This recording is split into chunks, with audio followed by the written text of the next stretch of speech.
Okay. So under the village's council procedure bylaw, councillors, staff, delegations, and the public may attend a council meeting in person or via electronic means. However, due to the increase in COVID-19 transmission and positivity rates, out of an abundance of caution, the village has closed the village's office to the public. As such, pursuant to Section 10A of Council Procedure Bylaw 788, this meeting will be held electronically, and all members of council and staff will be attending via electronic means. For those members of the public in attendance, please note that this meeting is a live webinar and is being recorded. A recording of the meeting will be available on the village's website following the meeting. With that, I'll call to order the committee of the whole meeting number 222 for January 18th. And in honor of the Lil'wat the village of Pemberton acknowledges that we are meeting here within the unceded territory of the Lil'wat Nation. Any amendments to the agenda? Seeing none, motion to approve, please. Motion to approve. Seconded by Councillor Noble. Any discussion? Any opposed? Motion carries.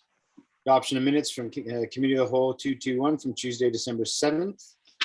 Moved by Councillor Craddock, seconded by Councillor Antonelli. Any opposed? Motion carries. And that takes us to item number 4. And we'll have some staff join us.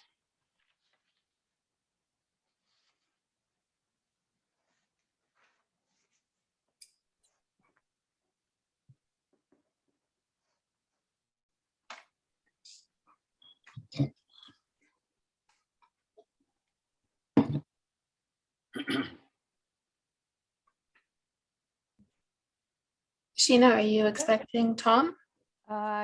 Yes, we are. Okay. I will just, I just saw him and he said he was going to be there, so.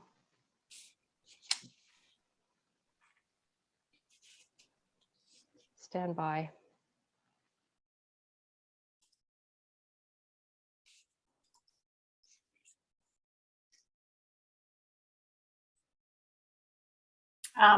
Says he's on, but it says, please wait.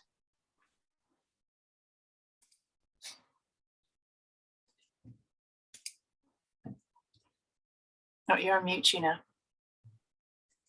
Does he have the right connection?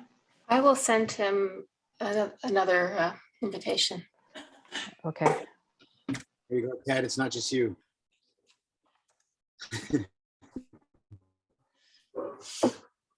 Our apologies. All good. This is a regular part of doing business, unfortunately. Every meeting last week, I swear, had interruptions of some sort for tech.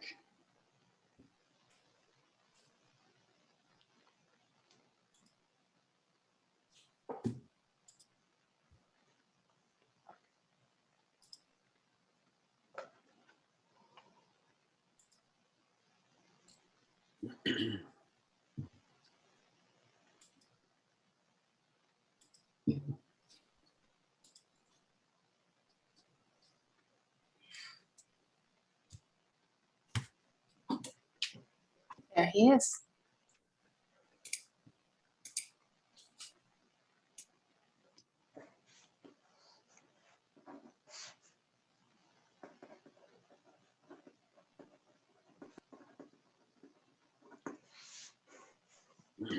There we go. Good afternoon, Mr. Chima. Thank you for joining us. We're on item number 4, the Canada Infrastructure Program grant for the water treatment plant project. And if you're settled in, I'll turn it over to you. Yeah, sorry for that. My Zoom seems to have crashed, so I'll just give me 1 second here. I have to reopen. I had to reset my computer. So thanks for having me. I'll just pull up my report here.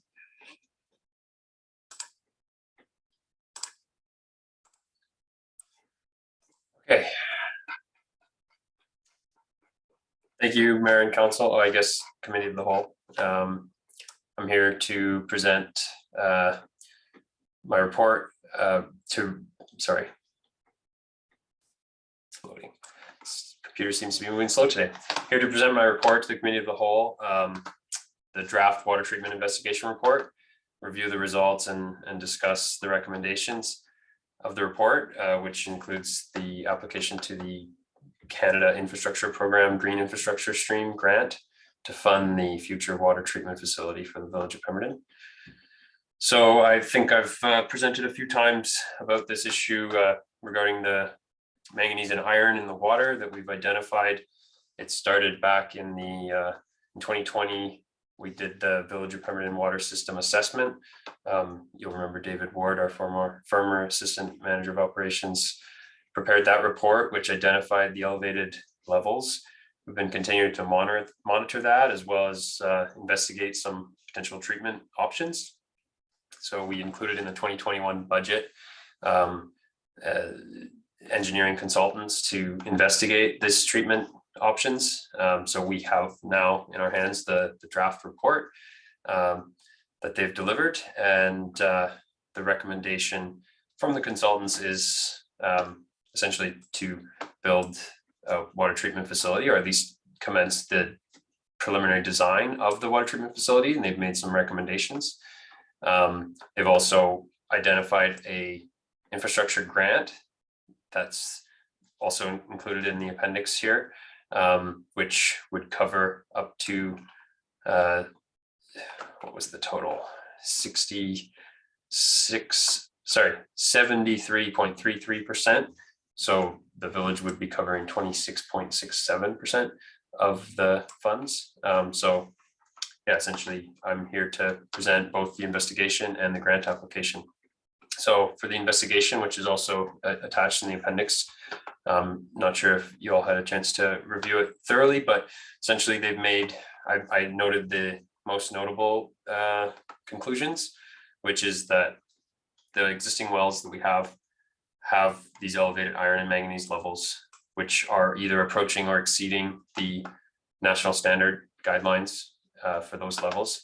They've proposed one treatment method, which is the oxidation of chlorine injection and catalytic media filtration. So it's called green sand that they've recommended, which would be adequate for removing iron and manganese from the water. They've proposed a water treatment plant location and some design parameters based on the operation flow that we project for up to 2040. And the costs of those facilities, they've estimated, this includes 40% contingency and engineering, to be $7.9 to $8.2 million.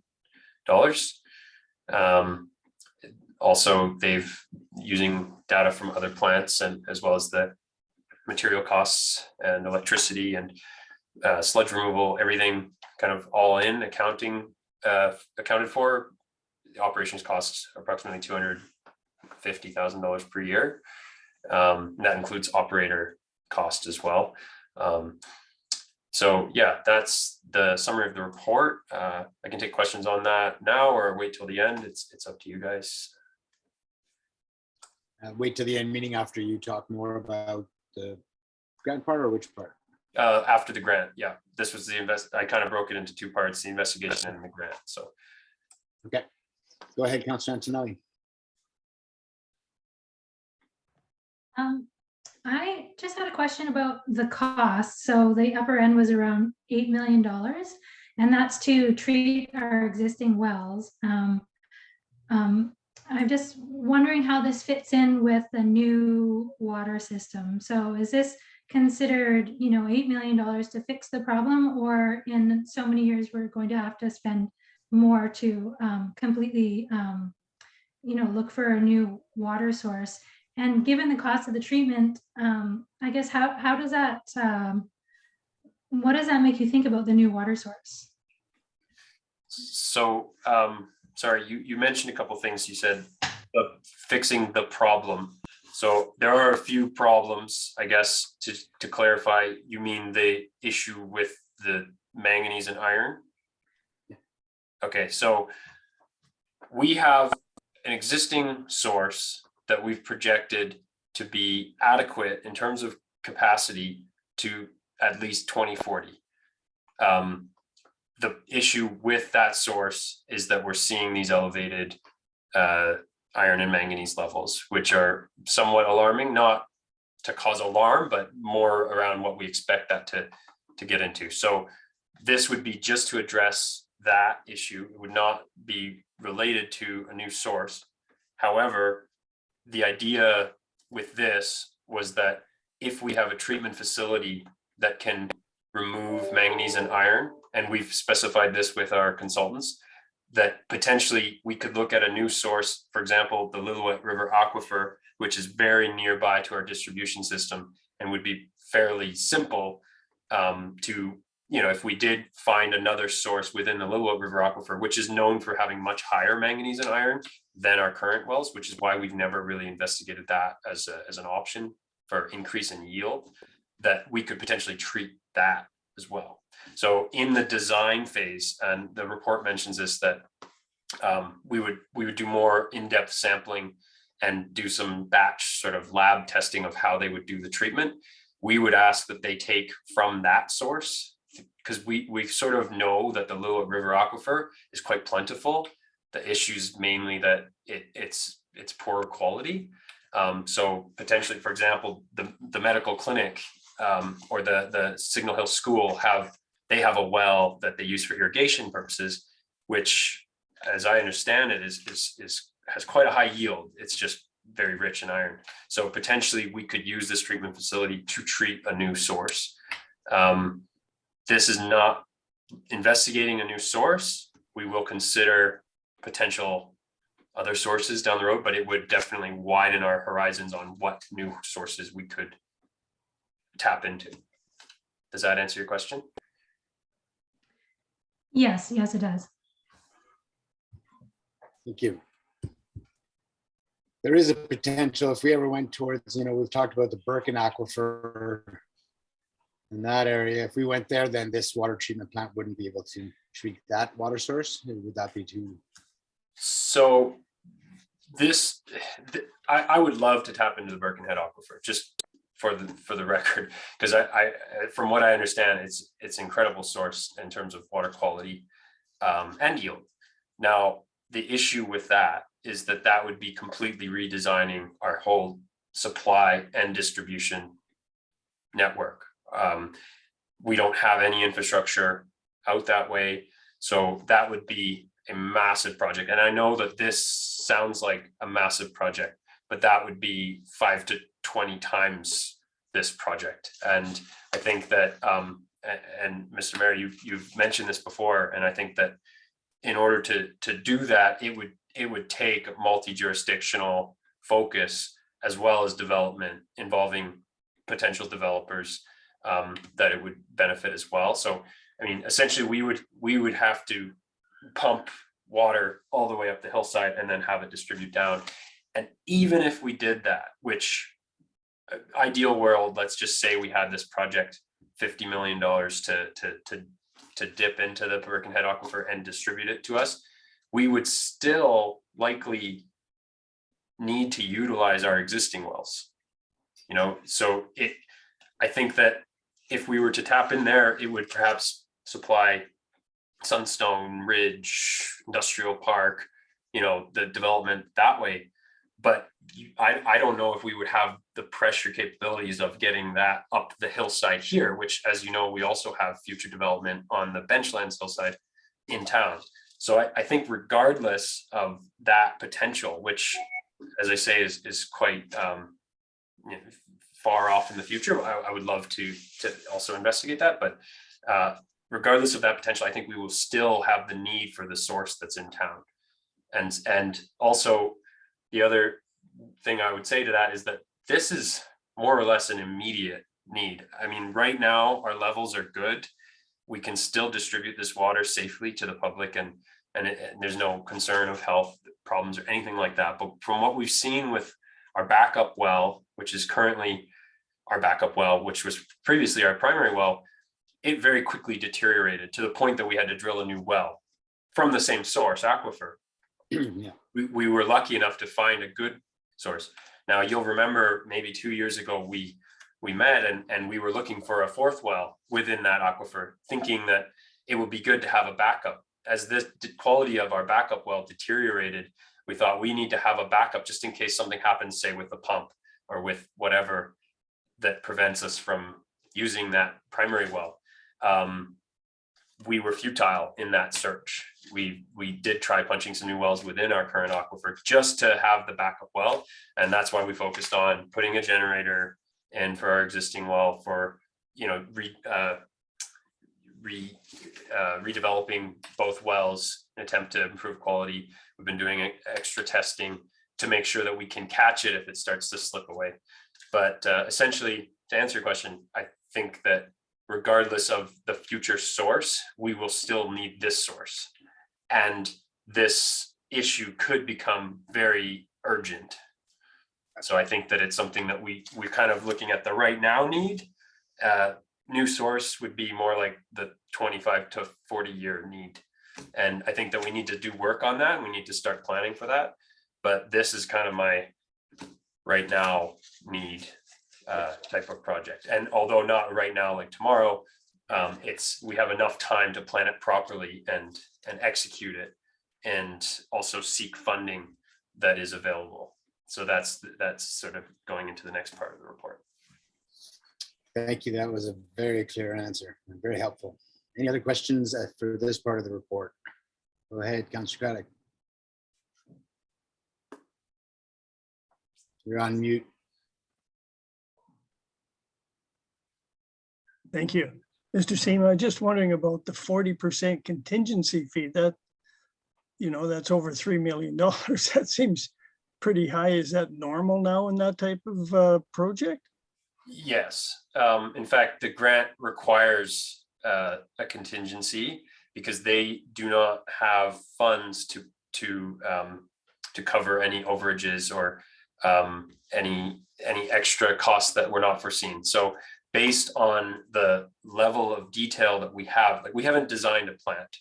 We have a preliminary investigation into the type of treatment and cost estimates based on other plants that do something similar based on volumes, et cetera. So this is a lower class of estimate, so to say. So the grant requires that you build in quite a healthy contingency. Now, that's not a fee. That's applying for a grant to cover costs up to this much. If we were to come in the total cost at 6 million, then the grant would, you know, we wouldn't draw from the total amount. The contingency's there because it's impossible to predict some costs. So based on the level of detail of your cost estimate, you build in a percentage of contingency, and we're very early stages of the design. So it's a healthy contingency.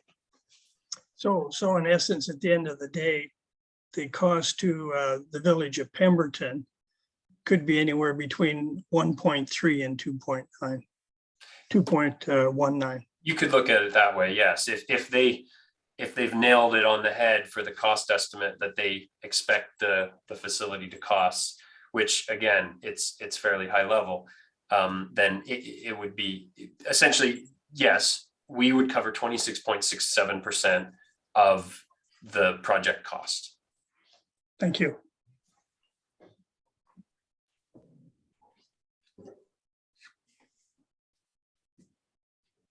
I was just doing the math really quickly. That 27%, that's we'll call 2.2 million if it was 8.1 million. That's the village's component. Yes, and there are. I'm jumping ahead though. I was just following up on Ted's comment. I'll let you take it from there and lead us down that path. Go ahead. Sorry, I was just going to say that there are certain stacking rules that you're allowed, like you can seek funding for other portions. I'm not entirely familiar, but I know that you can seek other funding sources. There's just restrictions on which ones you can to cover the portion that you have to cover. And are in-kind contributions considered? You mean from developers or? From us, from the village? Like towards our contribution? I don't believe it is. Typically, there isn't for this large amount of grant funding, it's typically what we're seeing out of pocket, not necessarily contributing in kind. Thanks. Any other questions at this point? Okay, go ahead, Tom. Okay, so that leads into the funding. and we've been sort of pushing to get this report completed, knowing that this deadline was here. You'll remember in December, I recommended that council pass a resolution for the water conservation plan, because we knew that this grant required a water conservation plan. So they're currently completing that plan as well as this design report, which we've shared the draft. That will be finalized as well. And this grant is a big one. It's the green infrastructure stream of the Investing in Canada Infrastructure grant. So just to give you a bit of a picture, if you apply for $10 million, then you're required to do an extra environmental assessment type of thing. If you apply for $25 million, you have this extra requirement. So in the scale of things, this is a smaller project. It's right in the sweet spot, as our consultants told me. It's not a small one that they kind of don't want to waste their time with. It's quite a big, important project, but it's under that 10 million mark. So they do like our chances. Now this grant is specifically, if you go into the details of the requirements, it's specifically, they want something that either addresses stormwater management, sewage treatment, or water. And if you go into the specifics on the water, it mentions a water treatment facility to improve the quality of water and meet the guidelines. And so this all came about in 2019. The Canadian government passed new guidelines around iron and manganese levels.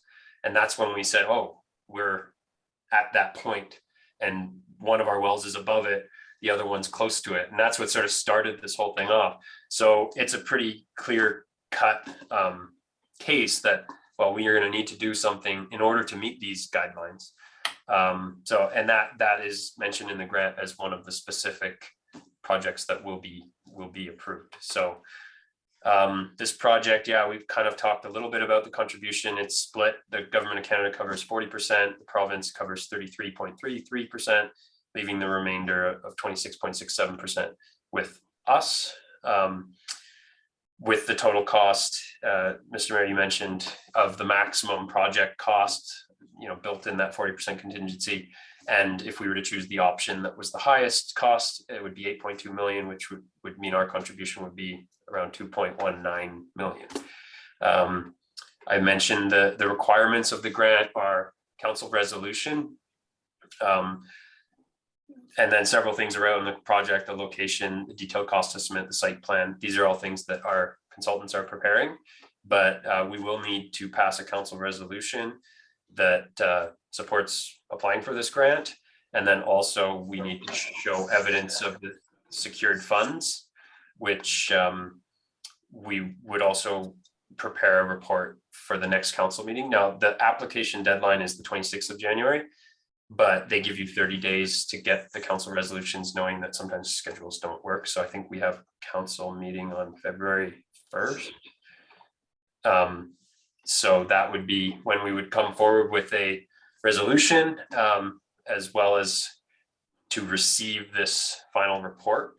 But we thought before we apply for the grant, we ought to put it in front of you guys, and so you could ask the questions and have a look.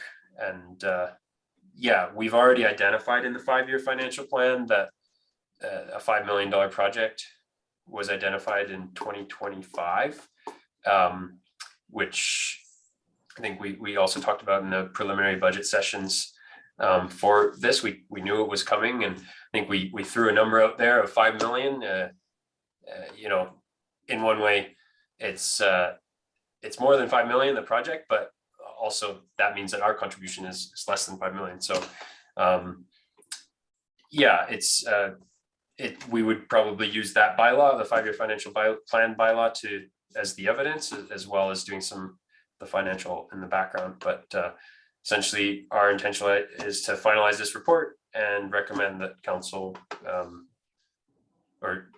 the committee recommends council tell staff to prepare a report on financing this, as well as applying for the grant. Thank you again, Mr. Chima. The resolution of support that's needed from council, that would come at the February meeting then, after we've seen the financing options that are going to be presented. Correct. Okay. Can you speak to the location of the plant, or is that going to be presented in February as well? I can. It's in the appendix there, the report that the draft report, which talks a little bit about the location, but I'm happy to talk about it more. So what we decided, and this goes into the whole discussion earlier around a new source, was we felt that putting the treatment facility at the existing reservoir site would be a better option, knowing that there might be some uncertainty over what a new source, where it could come from. I mean, our hope would be a new source potentially from the Lillooet River Aquifer could be potentially very near our existing well, meaning that the distribution and supply networks wouldn't have to be changed that much. But regardless, no matter what, those reservoirs are going to be storing the water. We're going to be pumping water up to those reservoirs. So the thought was, if we can treat there, then no matter where we get it from, it will be future-proof. We talked a little bit about whether it would go above the reservoirs, allowing it to gravity feed down, reducing the need for some pumps. The problem with that is that then you're having to increase your pump capacity from the well, because you actually have to pump higher. So that might mean upgrades there. The other consideration, they actually did consider quite a bit into the new development as well, and they will Niquaqua would need to put another reservoir in regardless, so they would need a booster pump below the reservoirs to pump up to their future reservoir.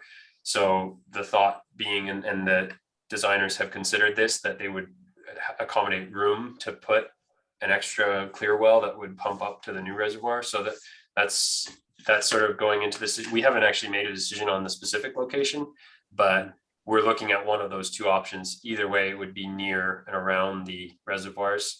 I think that we'll go with the one below, because also it could be put already in the footprint of the reservoirs, whereas the other one would need to modify Niquaqua's design around, because they did have some townhouses just above those reservoirs. So that's likely the location we'll select. Thank you. Any questions? Oh, and I forgot to mention, sorry, that another element for that location is that we would need to have a pH adjustment before the filtration. In order for the oxidation of the manganese and iron to occur, it needs to be at a certain pH. So we would actually have two pH adjustments, one pre-filtration and one after. And the thinking was that, well, based on the process flow, it would make more sense up there. The thinking was we could actually the existing treatment equipment to that new location, and then this building we could look at using it for something else, for example, public bathroom, or I don't know. Awesome, thank you. Go ahead, Councillor Zant. One question for you, Mr. Seesman. I'm curious, so far we've spoken within the history of the iron in the water, manganese, lead. It seems like we're bumping up against quite a few issues with the water. Do you anticipate any more issues after this? Just looking at the amount of money we're spending on now, iron, manganese, what we spend on lead. Obviously, this is going to help us for the future with other aquifers, but what about other issues that may we may come up against with water? I'm just wondering, if we build this treatment plant, are we going to have to build another one, or can this plant be modified in that if we have another issue? So firstly, I just want to clarify that we've never had lead in the water. The lead issue was around the acidity of the water, the corrosivity of the water, causing lead to leach from household fixtures. I know that this isn't a public meeting, but I have to clarify that. Oh, no, that's fine. I apologize. No problem. So it's a very good question. And actually, one thing that we've been discussing heavily with the consultants is around that corrosivity issue. And I mentioned how there would need to be 2 adjustments, one before treatment and one after. And we've actually, now that we've had this plant, the one that we have that does the pH adjustment, I think that was done in a bit of a hurry, to be honest. I mean, I wasn't here, but I understand that, it became quite an issue and things moved along fairly quickly. So we have experienced some issues with that facility. I'll give you a small example where basically we mix a solution with this soda ash that is then injected into the water line. And the injection is 30 meters away from the well house underground. So in the winter, it gets quite cold and it can solidify the mixture and it clogs up the injection quill. So this is one of the examples that we talked about with the consultants, and we say, okay, well, now that we know this, like, can we do it a different way? And that's why they've proposed that essentially that this facility would take over as the water treatment facility. They would build in extra bays for future expansion, whether it's added filters or added pH adjustments. We can't exactly predict it, as you said, what other issues could come up, but these guys are very familiar with water treatment, and that's sort of what they do. This is on another note, like why we've gone with a consultant that's not our regular consultant, just because this is the specialized people in this type of water treatment. So we've put a heavy focus on future proofing and expansion. And then, as I said, if we did relocate some of our equipment, we would still have the existing facility here that could provide, some other expansion. In terms of other issues, I mean, I think the main thing would be around the distribution system. Like, I could see expense being put in towards that, but in terms of the actual water quality, other than capacity, that which we addressed at the start around a need for a new source, I don't think that there will be any other issues of treatment of this water. Perfect. Thank you. Any questions? So seeing no questions, the recommendation is that the committee recommend to council to have staff bring back a report on financing and the final report on this project. I get that Sorry. motion? Can I just Okay. interrupt for a moment? It's actually to submit an application because it's due on the 26th.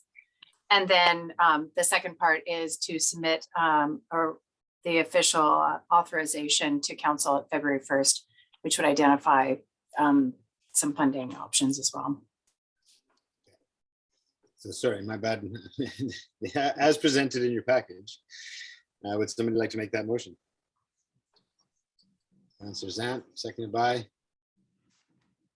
Councillor Noble. Any further discussion? Seeing none, I'll call the question. Any opposed? Motion carries. Thank you, Mr. Chima. Look forward to seeing that next report. Thanks. Thank you, everyone. Thanks, Tom. Okay, so we're gonna bring on some other staff for the next, for number 5.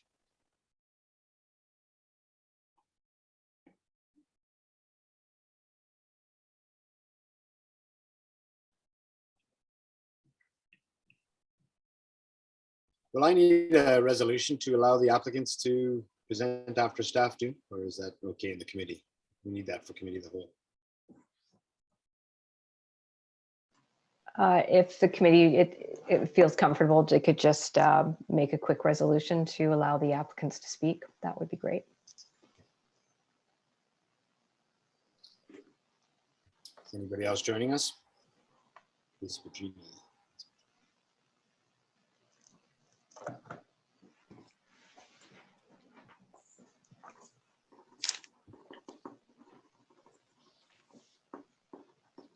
Is Miss Virginia on the line, or are we waiting to admit her? There we go. Okay, looks like everybody's here. Thanks, everybody. We're on number 5, and I'm going to ask you to correct my pronunciation, hopefully for the last time on this. It's the Benchlands application process update. How do we say it properly, please? Mr. Mayor, through you, I believe it's Naquaqua. It's on the website. I tried to study it, but I haven't nailed it myself. So Please send it to you. In Kukma, Kukma. in Kukma. Okay, so here we are to look at the Nkukma application process update. I will turn it over to staff when you're ready. Thank you.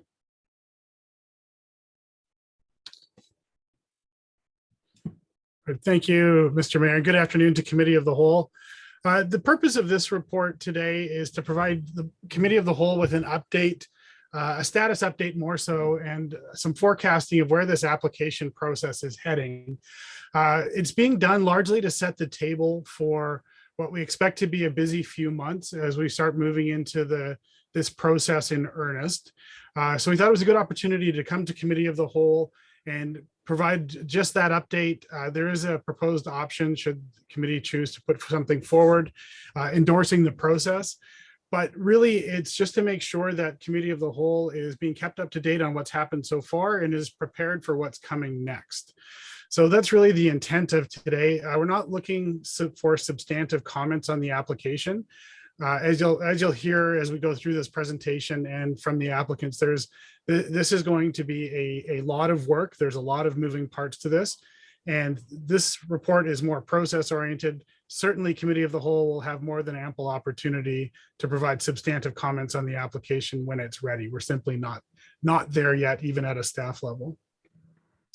So in terms of background, the application has been received from Skunkingham Development Limited Partnership, and that's a partnership composed of 2 companies. One is Leewat Capital Assets Limited Partnership, and the other is Pemberton Benchlands Development Corporation. So those 2 corporations came together to form this company. So it is a collaboration between those 2. The lands that we're going to be talking about today have been in play for quite some time in terms of consideration for future development. Going back to 2007, a neighborhood planning process led to some ideas for the development of the land, and those ideas were translated into the current official community plan. So the current official community plan has several important designations. One is the lands are included within the urban growth boundary, which is effectively the lands that at the time of the OCP were considered necessary to accommodate future growth. The lands even went one step further than that when we're designated as a residential neighborhood and in fact zoned for residential development. And then there's other portions that were done as greenways, public parks, civic, institutional. So the OCP carried forward a lot of the designations from the neighborhood concept plan that was done and a smattering of policy which is relevant. So as a starting point, often when we look at large scale developments like this in greenfield or brownfield areas, there's kind of a cascade of 3 questions that we work through. The first one is kind of the should question. Should these lands be considered for development? So that would often happen if the lands are undesignated in the OCP or designated for a use other than what they're proposed for. Then the next question is, can the lands be developed? So should they be developed is the first question. Can they technically, physically be developed? And then the third question is, how do they get developed? So right now we're kind of at the beginning of that second question. So we've taken the OCP directive that this is a future residential neighborhood. We've taken the OCP policy as it is. We are doing a substantial OCP amendment I'll talk about in a few minutes, but really we're starting to get into the can question, and we're moving into the how, which is what it looks like, what it feels like, what the policy says. But just a little more background on the land itself.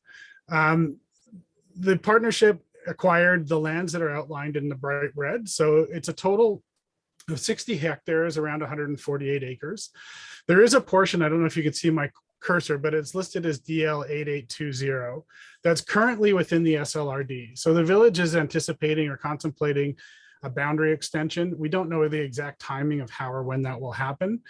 But the intent now is that it's not, and I will say it's not land that's really considered to be a significant part of the development, perhaps at any case, but certainly not in early stages.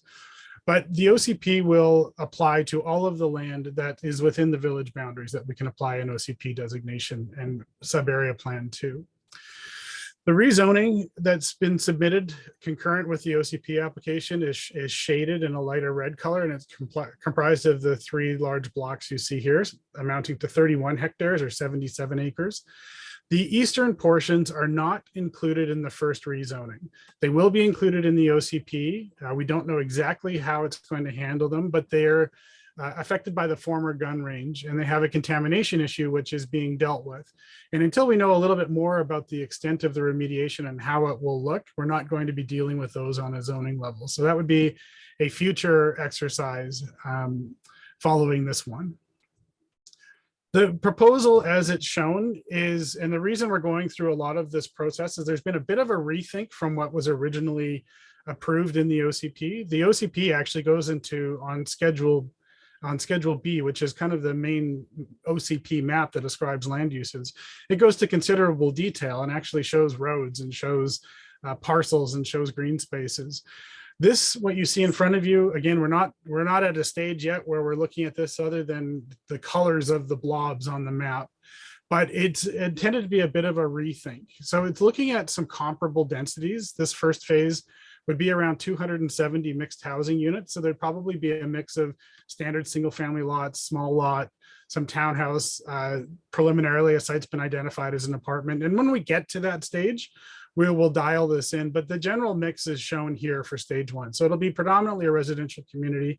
There may be some very moderate commercial neighborhood serving commercial if it proves viable, and then some ample green space. The proponents are going to give a presentation, and I'm sure they'll get into a little more detail on how they got here, because it's been quite an extensive process to even get to figuring out which portions of the site are developable. So to date, I know this has been hanging around for a long time, and some of us were introduced to it back in March 2020 when the proponents held a pre-application open house. But we're still kind of at what we consider the information collection stage of the application. So as I outlined in the report, there is a substantial body of technical supporting information that came with this application. There's a very detailed accounting of the land and its topography and other things that are being considered. And our efforts to date have really been to try and get as much understanding of those pieces and how they all fit together as we possibly can. And the consulting team for the proponent has been very helpful in laying that out for us. Further, council on July 27th of last year directed under Section 75 of the Local Government Act a referrals process for early and ongoing consultation. We've received referral comments. Most of them are not considerably detailed, or certainly none of them are seen as real issues yet. We're still working through them and seeing how they all fit together. And part of that, as we'll describe in a second, is the next stage of the OCP review will give us a lot more information about how these things are going to work together. So we've been mostly working at a staff level to try and understand what's been happening and what information is still needed to complete the application process. Just quickly, public consultation. There's been 2 sessions with the general public to date. One in March 2020, one in December 2021. I know there's been other consultation contacts. The applicants, as part of this process, have been requested to keep a log of all of the consultation efforts, and council and committee of the whole will receive that as a consultation submission at some point in the future. We expect there'll be additional public meetings, general public meetings, but also we're starting to move into the stage where targeted public consultation with user groups like Trails Groups and others would start making sense, and we anticipate those happening as well. So the consultation program is partway through, but there's still a significant amount remaining. The municipal services assessment. So you just saw a presentation and I learned a lot about it, but one of the most critical parts of that CAN question that we work through with these large applications is the ability of the municipality to provide services to this site, and to do so in a way that doesn't necessarily detract from other potential opportunities the village may have, and ideally can help remedy some of the problems that may already exist in some of the systems. To come to those findings, a substantial body of work referred to as modeling work needs to be done to see exactly how the systems are performing now and to forecast how they will perform as the community continues to grow through the life of this project and what this project will contribute.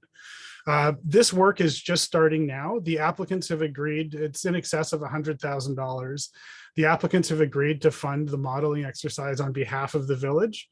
And we've put together a cost recovery mechanism for other developers to contribute that cost back. So ideally, all of this model, which will be an asset to the village over the long term, will come to the village at no cost. And what this model will do is it'll identify existing deficiencies and gaps as the system grows in capacities and conveyance systems, which will use as the framework for our initial negotiations around offsite services and amenities and other things. We'll also note that that applies to water, sanitary, and storm. A separate traffic impact assessment has been drafted. That's being reviewed right now, and certainly we understand that'll be a topic of conversation as we move through the rest of the process. Just one thing I want to spend a minute or two on is the approach we're taking to the OCP amendment. And I have outlined this in the past, but as a reminder, what we're proposing to do with this application is create a sub-area plan for this neighborhood. This will be the first comprehensive sub-area plan that's adopted into the OCP as its own schedule. And you can think of it almost, it's analogous to a miniature official community plan. It will contain all of the background information that's necessary to inform the development. It will include policy to guide it as it goes forward. It will address the issues that council has addressed since the last round of community planning was done on this, matters like affordable housing and hillside development. It'll include development permit area guidelines to, again, address a lot of the things that we know as a community or of a concern. And it will, this process is really, it's an important one. It's an arduous one. A lot of the work that goes into it has already been completed, but this is when we anticipate our next appearance before Committee of the Whole would be when we have the first kind of cohesive draft of that plan, because it will show how all of the pieces tie together and how the project relates or doesn't to council, the Committee of the Whole, and the community's aspirations for this neighborhood in the future. One other thing that I'll just touch on briefly is there's been some question about how an application like this may relate to the broader OCP process. And I'll share my experience on that, is that the sub-area plan, and I've been involved in a number of them, tends to get to a different level of detail and specificity than an OCP review would do. And if this were a site that's outlying current over and growth boundaries and outside of the district's land inventory for future growth, I would be giving you very different suggestion. But my suggestion with this one is I don't envision a way by which the village will be able to accommodate future growth with through contraction or in other locations other than this. It's been in the inventory for quite some time. So a lot of the issues that will be in the OCP review, we understand there'll be a terms of reference issued shortly. Those will be mirrored in the sub-area plan, but at a finer degree of detail, at a higher level of resolution, because we'll be dealing with it on a smaller site rather than a community level. So it's a good reciprocal, there can be a very good reciprocal benefit between the OCP review and the sub-area plan review running concurrently. And just while I was in Squamish, we were doing the oceanfront and waterfront landing and the OCP review all at the same time. And that was my experience with it. So we think that there's a potential benefit between both of these proceeding concurrently. In terms of zoning approach, this most certainly will look as a comprehensive development zone. That will give us an ability to control this at a level to which council sees fit. It also gives a lot of latitude for how we deal with the amenity package we ultimately arrive at. Again, it's a little early in the game, particularly until we know the extent of offsites for us to be doing having any meaningful conversations on amenities and benefits, other than to say we know that there's a strong expectation to have them, and that will come forward in due course. And in terms of next steps, then, where we're headed with this in a process level is the critical information of that detailed servicing study and modeling exercise to determine offsite services and the ability to service this site and the upgrades required to do so is critical. We've been talking about it for quite some time, and it's just in its very initial stages. The village, I believe, if they haven't, in the next couple of days, will be receiving the deposit to fund the works. Similarly, the draft sub area plan is in process. The proponents are following some advice from staff and putting together the first draft. It will be an iterative process, and when we believe we're getting something that's reaching a reasonable degree of resolution, we'll bring it to committee of the whole for additional substantive input before we put the screws to that and come up with a complete document. I also understand that the applicant is in the process of initiating some additional community consultation. They did have a session scheduled in Mount Currie with Lilwat Nation just in December. Community circumstances had that meeting postponed, and there's other meetings with specific community organizations like trail users that they anticipate meeting with in short term. So in terms of a staff recommendation, again, we're not looking for substantive feedback on the application, but as to the process, should the committee feel that they want to, an endorsement of the process to date in the process going forward, and the direction to return to a committee of the whole in the future is included as a staff recommendation. There is another alternative if council has any specific suggestions to the process, things that they would like to see, that can be accommodated as well. So with that, Mr. Mayor, I would suggest that the proponent be given an opportunity to share after I answer any questions. Okay. So you take your screen down. Thank you. Thank you very much, Mr. Chalmers. Are there any questions before we consider having the applicants supply any more information? One question I have, Mr. Chalmers, that you touched on near the end is you mentioned, the OCP review happening concurrently and how they could those processes could potentially benefit from each other. So with the timing of where we're at and the expectation of how much time these applications are going to take, you think those will run at a pace where this special area planning document will be able to reflect closely what is being developed in the OCP review? Mr. Mayor, through you, I believe so. They'll run at least contemporaneously at the beginning while we're figuring out what the important directions are in the OCP. And if there's particular areas that we feel may benefit from OCP policy, we can write that into the sub area plan. That, whether it's something that council's still getting more accustomed to, like community energy action plan, the sub area plan can refer back to the OCP. And so there can be a dance back and forth. And the reason I'm confident making the suggestion I did is that we're not starting at the beginning with these lands. They're in the OCP for residential development. They could be subdivided into single detached lots with only a subdivision application. And so we're not really dealing with that should question, which is often where a lot of the larger OCP and growth management questions are asked. So because of that, I feel quite confident that we could steer the process in that direction. And most certainly, I think we won't know for sure how well they'll align until each of them advance a little bit further. And this will not be something, we're not asking for approval of this sub area plan, in the next few weeks or anything like that. So I think even over the benefit of time, we'll get a better understanding of how they relate. And if they don't, council can raise and address that concern later. Thanks. Yeah, my thoughts are around more about the how, looking at making sure, affordability targets, density and diversity, compact neighborhoods, all those sorts of things that I'd like to provide more thoughts maybe after we hear from the opponent, but that those concepts, climate action are all represented in the SAP, but I will save some of those thoughts for later. Any questions? If not, with committee's permission, I will open it to inviting the applicants to speak to the proposal. Councilor Antonelli has her. Go ahead, Councilor Antonelli. I just had a question. Was there ever a resolution made by council to proceed with a sub-area plan? So a report that asked, really ran through some of the details of the development and asked for permission to proceed? Mr. Mayor, through you, there was not a direction to proceed. Council, we did raise the concept and the approach when we did the Section 475 report in July of 2021. Thank you. Anything else? Okay, not seeing any hands. I'll get staff to admit the applicants.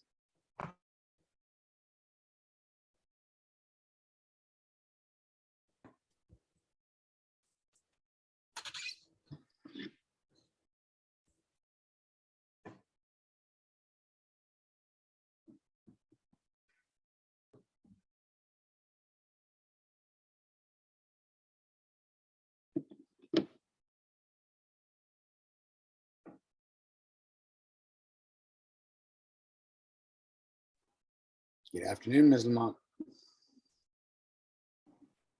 Hi, everybody.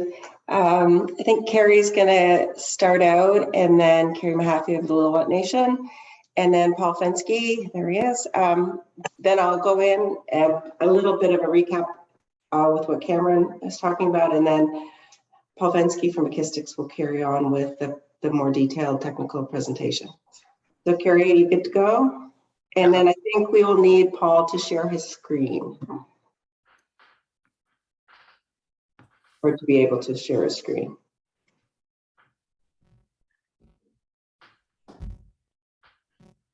Yes, and in fact, Theo is going to be sharing the screen. Has he also been admitted, Theo Finseth? No, I don't think I had his email. All right, let me start with the presentation, and then we also have some video. So Carolyn, maybe you could just message Theo to come to my office, and we'll also have the video available so we don't delay.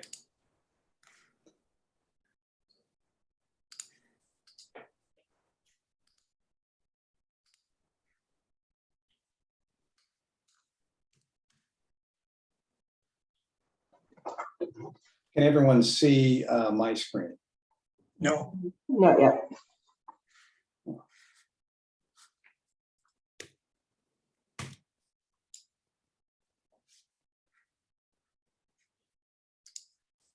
There we go.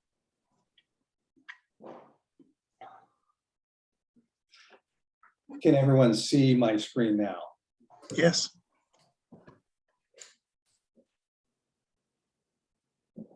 Very good. So I'll be the advancer of the screen, and Carrie, I'll pass it over to you. Great, thank you, Paul, and thank you to the committee of the whole for allowing us to present our project here today.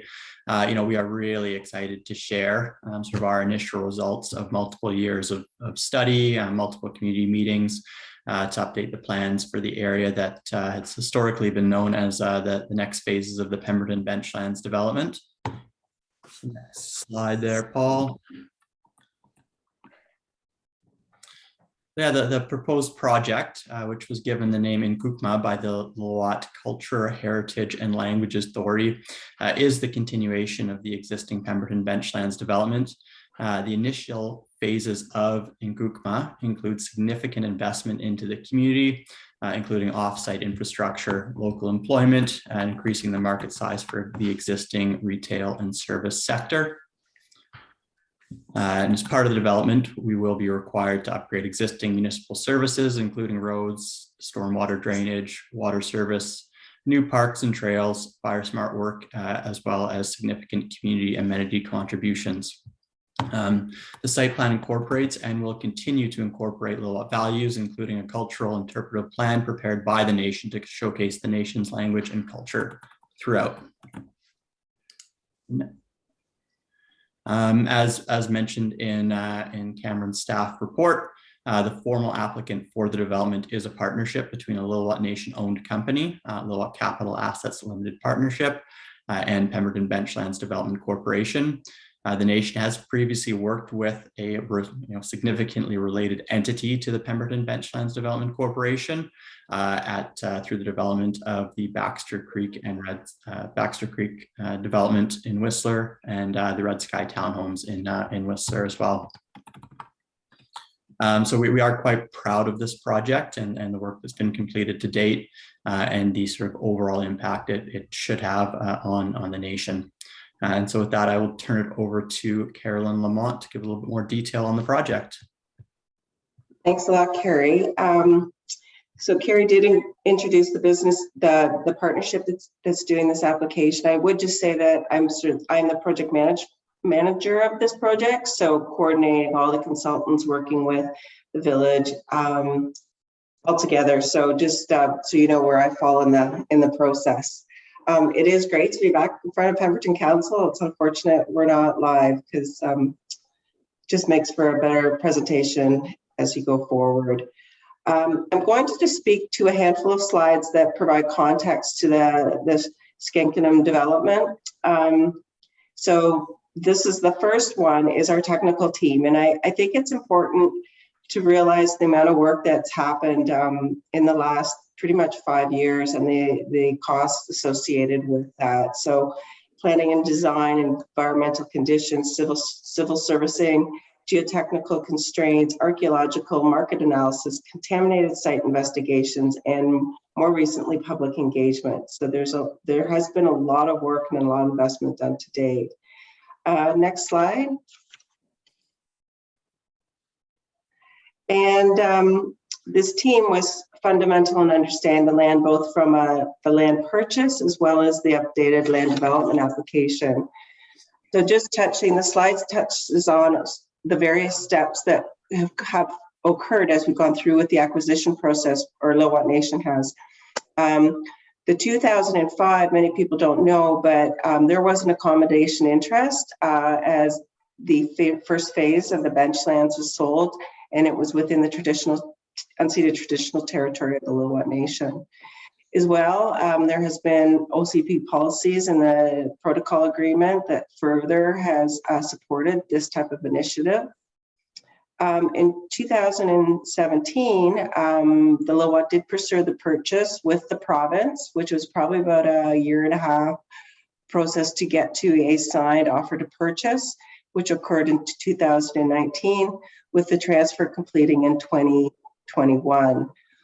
You may wonder, other than COVID, because I think we were all sort of at that March 2020 meeting on the eve of COVID, what had happened, why it took so long. And one of the main reasons was to get a better handle and understand the contamination from the former gun and rifle range and how that would be remediated.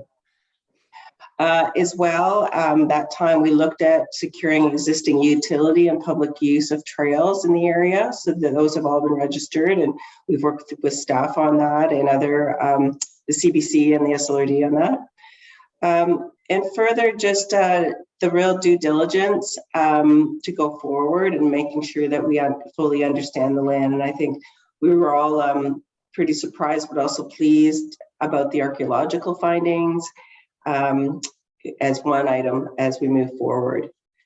So you can just, the next slide, Paul, would be great.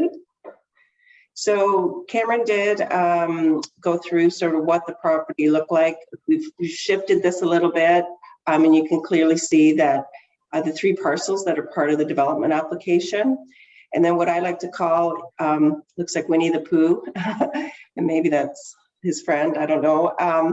That is the contamination, that it still needs a little bit more delineation, but we're getting pretty close.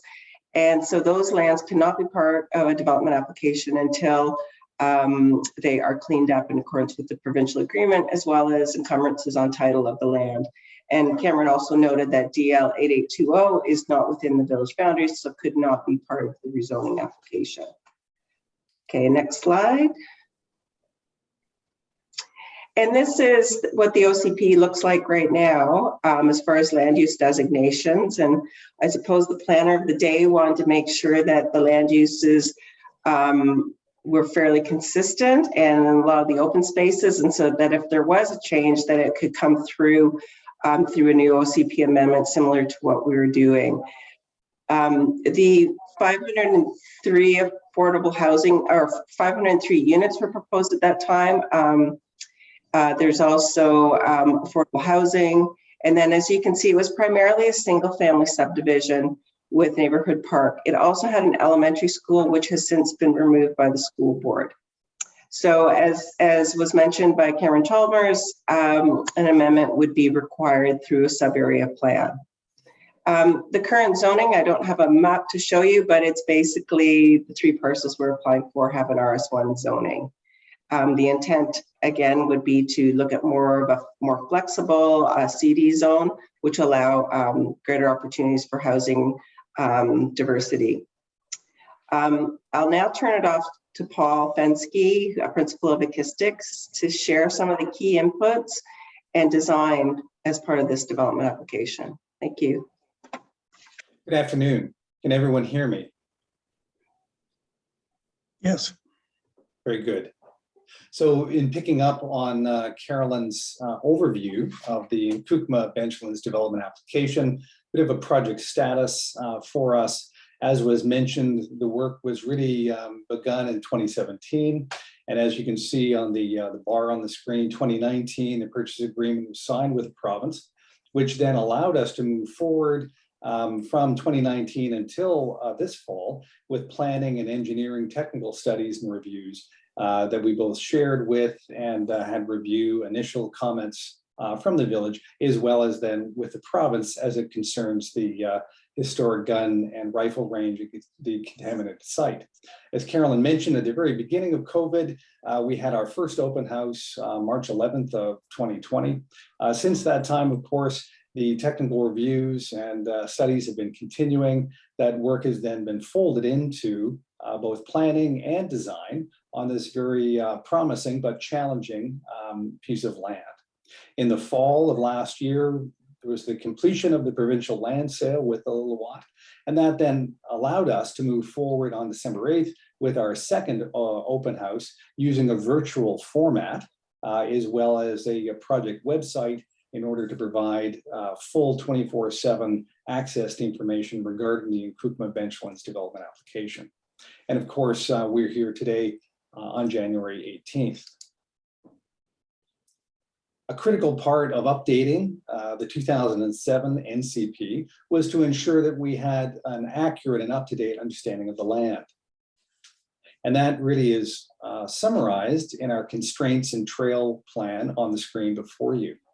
Each of those constraints then help inform the design of the community and the specific design of the neighborhoods. Of course, much has changed in terms of the market, and yet aspects of the land, of course, have not changed, like the topography itself. However, to make sure that we again had an up-to-date and accurate understanding of the land, Cascade was engaged to look at environmental issues, including riparian areas. Contour was engaged to look at geotechnical issues. Arrowstone, working with the Lillooet Nation, was hired to review archaeological significance in areas of concern, of which a series have been identified, as well as SLR was engaged to look more specifically and at a deeper level at the contamination of the historic gun and rifle range. In addition to those technical reviews, we also overlaid the existing trails identified in the light red or fine red line, given the extensive use and enjoyment of the lands in the community now. And so on the lower right-hand or on the lower left-hand side of the screen, we can see then the listing of various constraints in the land, starting with those areas of white, which are really lands less than 30%, which then permit us to begin to think of those lands as future neighborhood land uses. Of course, we have since 2007, the addition of the 2 new reservoirs outlined with the blue circles, as well as the existing communication towers up in the northwest near the top of the screen. Steep slopes have been coded as either beige or the darker taupe, indicating 30% or 40% slopes. And of course, 30% or greater are those lands which we try to guide development away from in order to protect other values and limit the extent of earthworks and deforestation on the lands.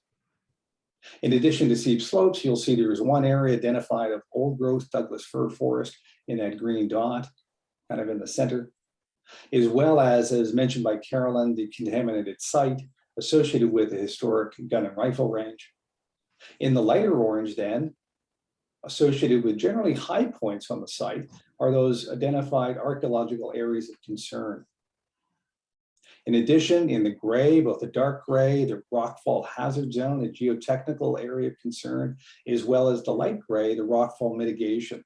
Those areas where there could be rockfall hazard, but those hazards could be mitigated through the design of the neighborhood itself. In addition to those studies, we then have a full understanding of the riparian areas, as well as the suggested 15-meter setbacks associated with those. And finally, areas of potential sharp-tailed snake habitat in the lightest green as they sit above Eagle Drive.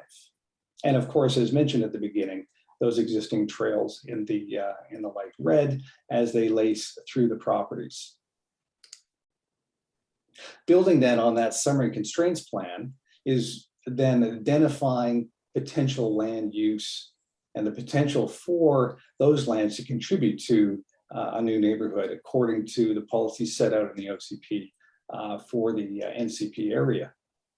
And in doing that, we're able to then begin to understand those lands that are in line with potential development, identified in the cream, noted as development areas or lightly constrained lands, totaling approximately half the site, or 45%.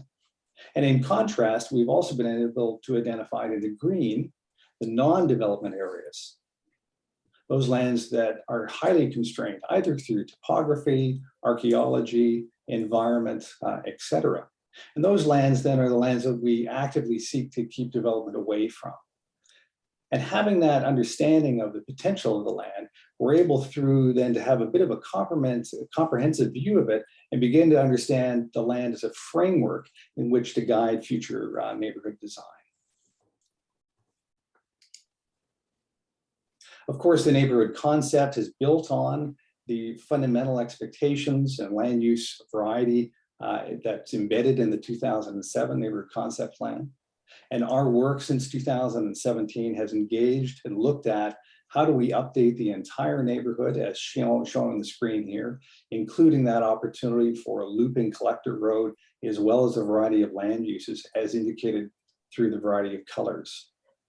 All of the work has been filtered through a community-centered design approach that really begins with wanting to work with the land, and in doing so, not only celebrate the land and create a diversity of homes for the community with connected streets, but also ensure that the type of design we're doing works with the land in terms of hillside design and hillside street standards. Focusing then in on the initial phase of the Nkukuma neighborhood, the specific application, we can see the variety of land uses, which we'll spend a little more time, but you can see they begin with the light yellow, moving into the oranges, looking at different single family, into the townhomes, as well as Cameron mentioned, opportunity for an apartment building, as well as then a rich abundance of both natural park as well as active park and trail systems for the community. In fact, the plan as it's currently presented provides 60% of the land base as public dedication, as either parks, natural area, or public streets, with the remaining 40% then dedicated to providing that variety of land uses and home types that you would want in a mixed neighborhood.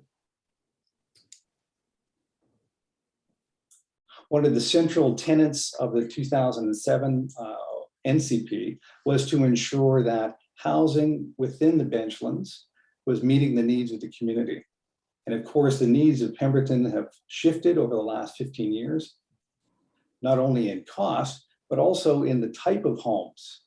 So the intent with the Nkukuma neighborhood and the application for us is to try and do more with the land available to us, to be more concerned with providing a greater diversity of homes than we were in the original 2007 plan.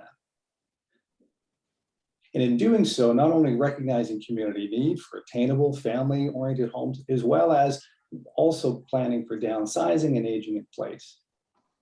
The resulting spectrum or continuum of homes, as noted in the legend, from large single family to medium single family, extending down and then into small single family as well as duplex, before then proceeding into townhome and apartment, provides upwards of 85% of all the homes within the neighborhood as ground oriented, or really family friendly, divided between townhomes, duplex and small single families, as well as some medium and large single family homes, totaling 267 homes currently within the application.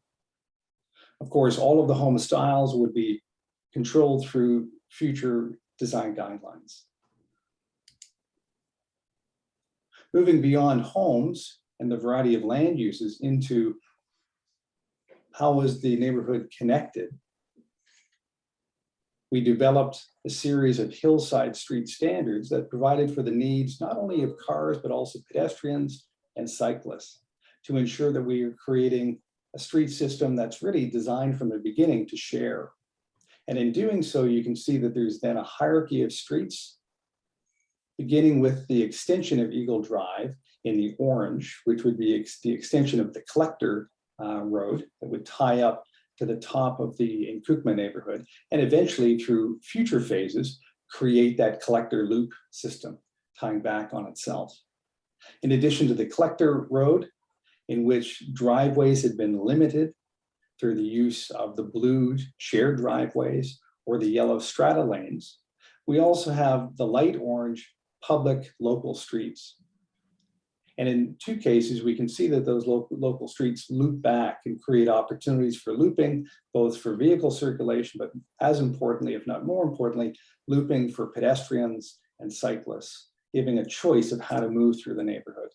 And of course, that system has an opportunity to be then connected with the existing and future trail systems and parks. Parks, of course, are fundamental, not only to the character of Pemberton, but also to the opportunities presented on the land and the opportunities to connect to Pemberton's backcountry.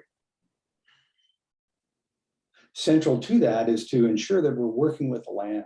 And in fact, specific to the Nkukma neighborhood is the idea of the Lillooet planning principles will help inform future trails, the open space and park design in order to preserve and protect those areas with significant environmental, archaeological, as well as recreational features.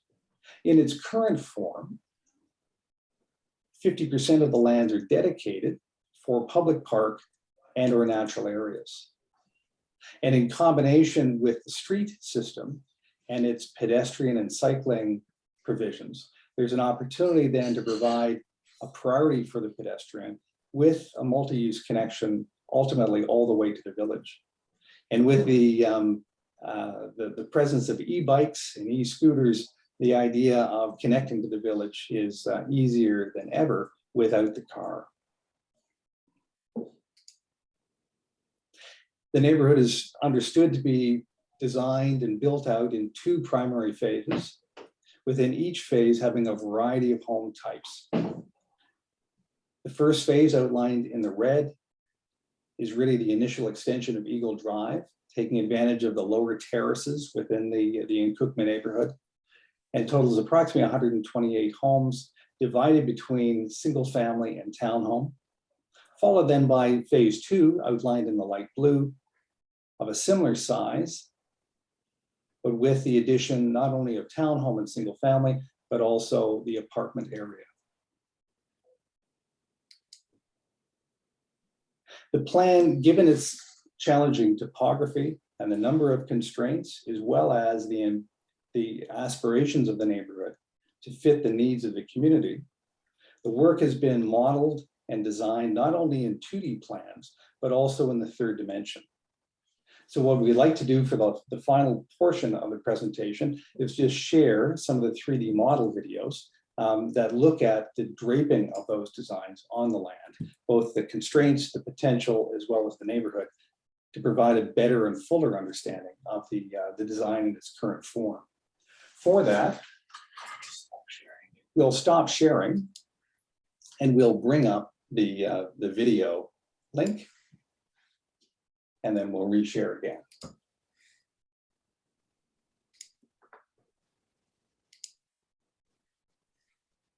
One moment.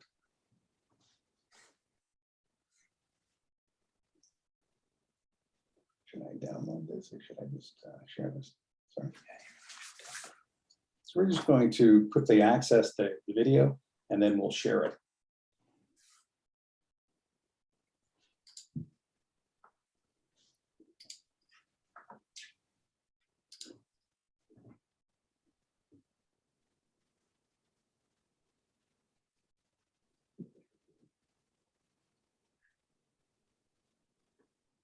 30 seconds left. My apologies for the technical delay here. What we found is when we had an opportunity to share the model, both at the first open house as well as the second open house, there was a bit of a aha moment, I think, for many people, as they were better able to reconcile their experience of the land, the existing trails, the views, the areas of cleared from the historic gun and rifle range, and the proposed Cookma neighborhood and how it sits on the land itself. So the video that we'll see, as it's just about finished, it's downloading to provide a better resolution for over Zoom. There'll be 4 circles, circle passes in our virtual drone, looking first at the constraints, then the development potential, followed by then the neighborhood. And it looks like we're ready to share. Can everyone see the aerial photograph on the screen? Yep. Very good. So here we've draped the site constraints that we talked about earlier. Those areas of steep slopes are clearly identified, masking the trees, showing those lands above 30%. We can also now clearly see the 3-dimensional topography and those high points on the land, as well as those areas of riparian corridors lacing through. Of course, the existing water reservoirs as those 2 white drums that sit on the land. As we circle back around to the west, we see the contaminated sites clearly outlined, as well as in those light orange, those areas of archaeological interest associated with, again, the high points that provided ancient lookout and shelter within the landscape. We also see those lands now that are currently within the SLRD, and how much of those lands are highly constrained simply by steep slope. As we circle back around towards Pembroke Meadows Drive, we see the importance of that forested hillside in sheltering the views and retaining the environmental character of the land. Once we drape then that resulting development potential plan, noting those areas lightly constrained in yellow and highly constrained in green, they begin to make better sense as they are associated with those areas of terracing or steep slopes and exposed rock outcrop knolls and ridges. Again, those areas of stripe, those are moderately constrained, and they're associated either, in this case, in the screen, with the cleanup underway and plan for these contaminated sites, or they're associated with challenges of access. While they might have development potential, the challenge of how do we link them together as part of a comprehensive development plan for the community. As we swing around again, we can see the challenging nature of these lands, as well as their spectacular recreational opportunity with essentially nature at the village edge. Moving from the potential to then the illustrative concept as was presented, you can see how the design has tried to take advantage of the terracing with the extension of Eagle Drive, providing a variety of single-family homes, trying to limit the number of driveways off of that collector so that it's really uninterrupted for both vehicle movement as well as pedestrian and bike movement. And as we move up towards the middle point, we see again the existing water reservoirs of the town and how that area surrounding and below it has been developed out as an active park. Opportunities, of course, exist for pavilions and gathering areas, providing spectacular views out over the valley, as well as then incorporating through the other upper terraces and benches, opportunities for further development of the neighborhood with further variety of homes. Of course, what we're looking at then is the 1 meter LiDAR. This is the highest resolution available for us for our planning and design work, and it being then an accurate depiction of the topography of the Nkukma lands. The final pass then is taking that LiDAR, which includes the height of existing tree canopies and density of trees, and cutting out the development area of the neighborhood and setting it within its context. And so the trees and the density of trees that you're looking at here are as existing today. And so while the plan provides upwards of 267 homes, we also are able to set it within its terraced context. And as one can see, it has beautiful views in kind of an amphitheater stepping, as well as then through the retention of the forested steep slopes, both above it, as well as along the edges around Pemberton Meadows Road. We're able to then screen and shield the development from views within the community. Sitting up so high, it has great light, including fairly good afternoon light, which in the valley is always a welcomed opportunity. And again, you can see the proximity and the connection of the neighborhood to phase one of the Benchlands through Eagle Drive and Stolly Park, tying directly into the village. And with that, that concludes our presentation. Thank you for your patience. I'll stop sharing, and of course, we remain available to take questions as council deems fit. Thank you. Thanks to all of you for that presentation. Great detail, very clear. Thank you. So I will open it to the committee for questions. Let's keep the questions while we have the applicants on hand, and we'll move to comments later. Any questions?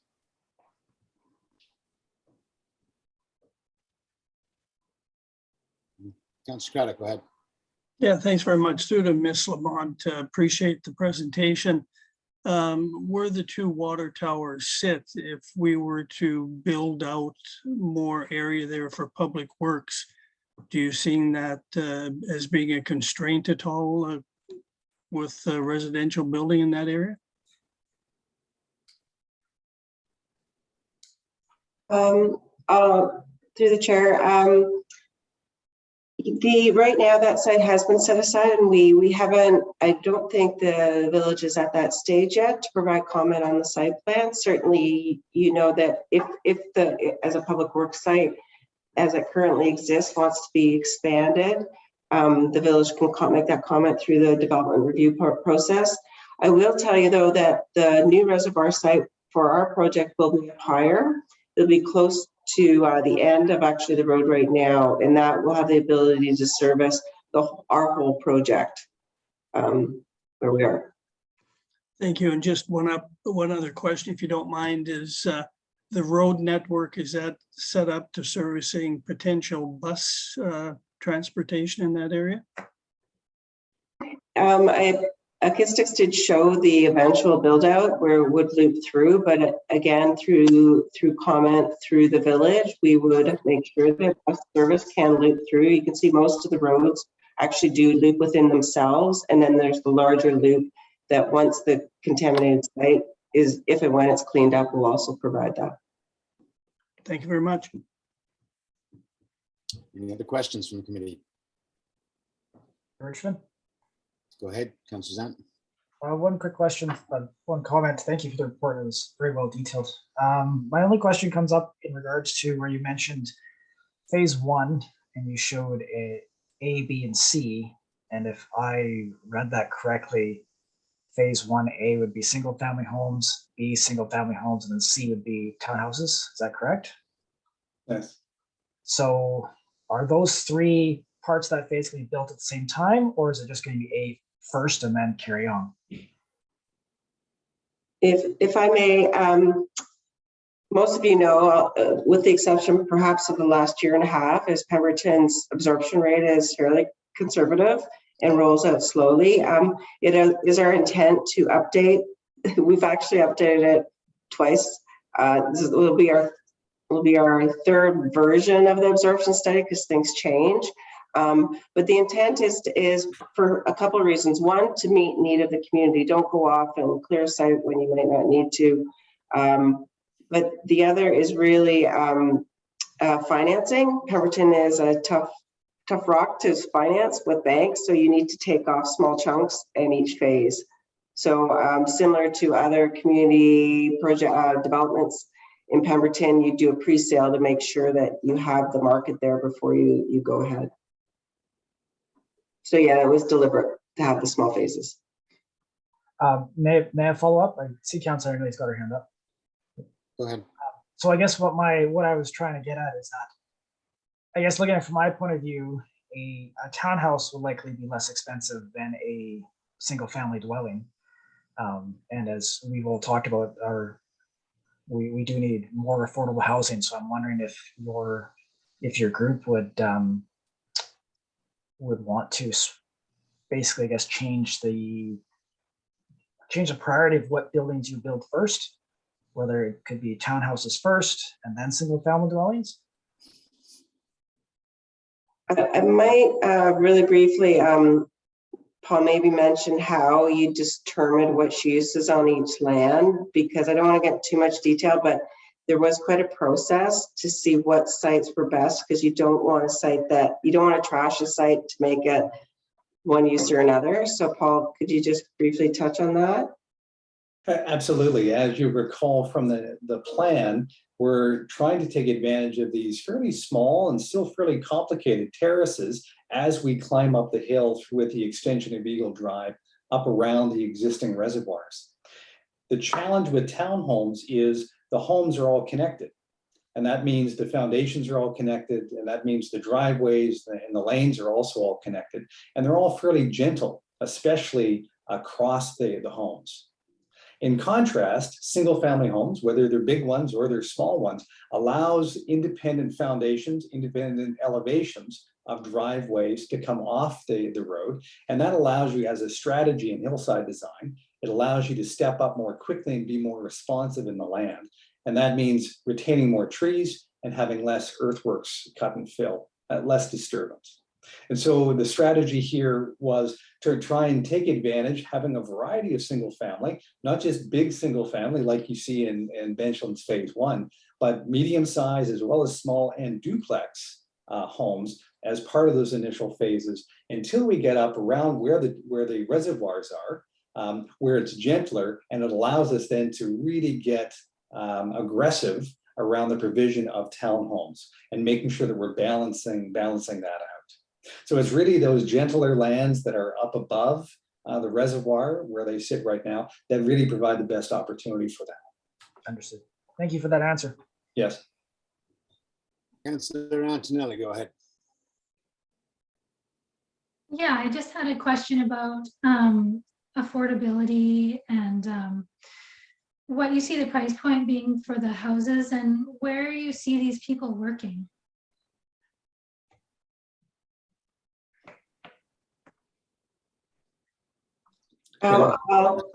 Yes. Certainly we did had the absorption study done and did identify price points, but that will be updated just given the changes. As far as price point, I think it would be in the market. But in saying that, the village does have an affordability policy through their community amenity contributions, so we welcome the opportunity to talk about that as we go forward.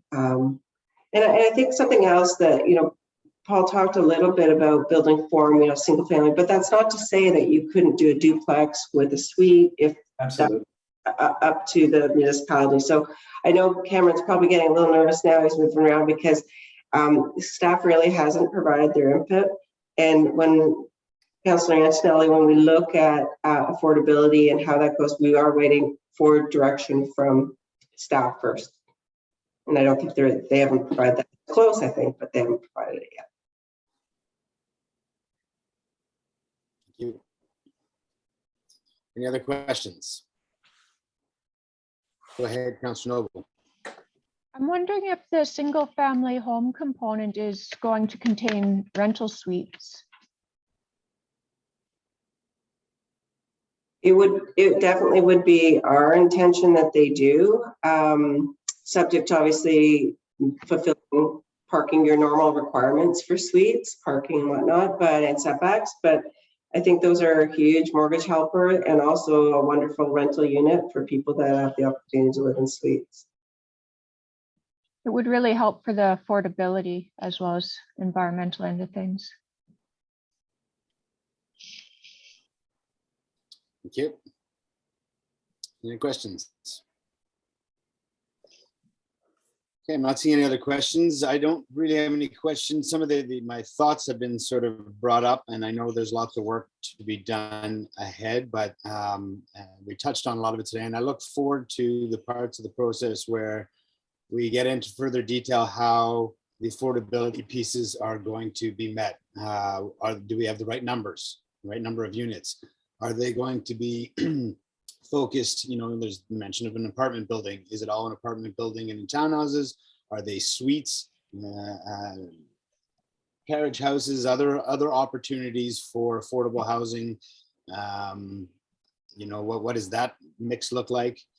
I was very interested in the breakdown of the first phase, and I had questions similar to Councillor Zantz in terms of, first of all, the apartment building is not even slated till phase 2, so that could be a many years away. So when we're looking at our market and that need for entry-level housing, I think I would have preferred to have seen, if the topography allows it, the apartment building into phase 1.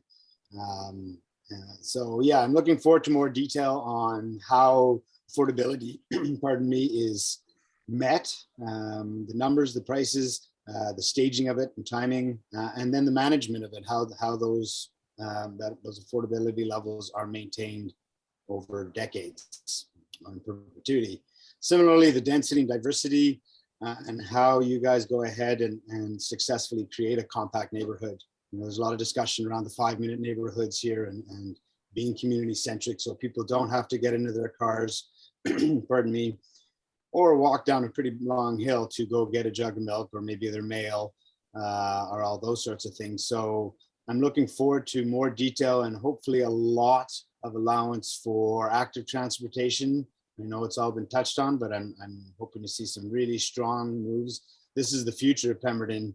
So I'm hoping that active transportation, transit, as was brought up, is being well accommodated.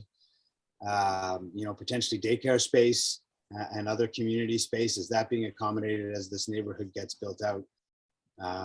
So yeah, I'm looking forward to a lot more detail on that as we go through the SAP process and the application process. Those are a lot of the items and much more that I'll be looking for.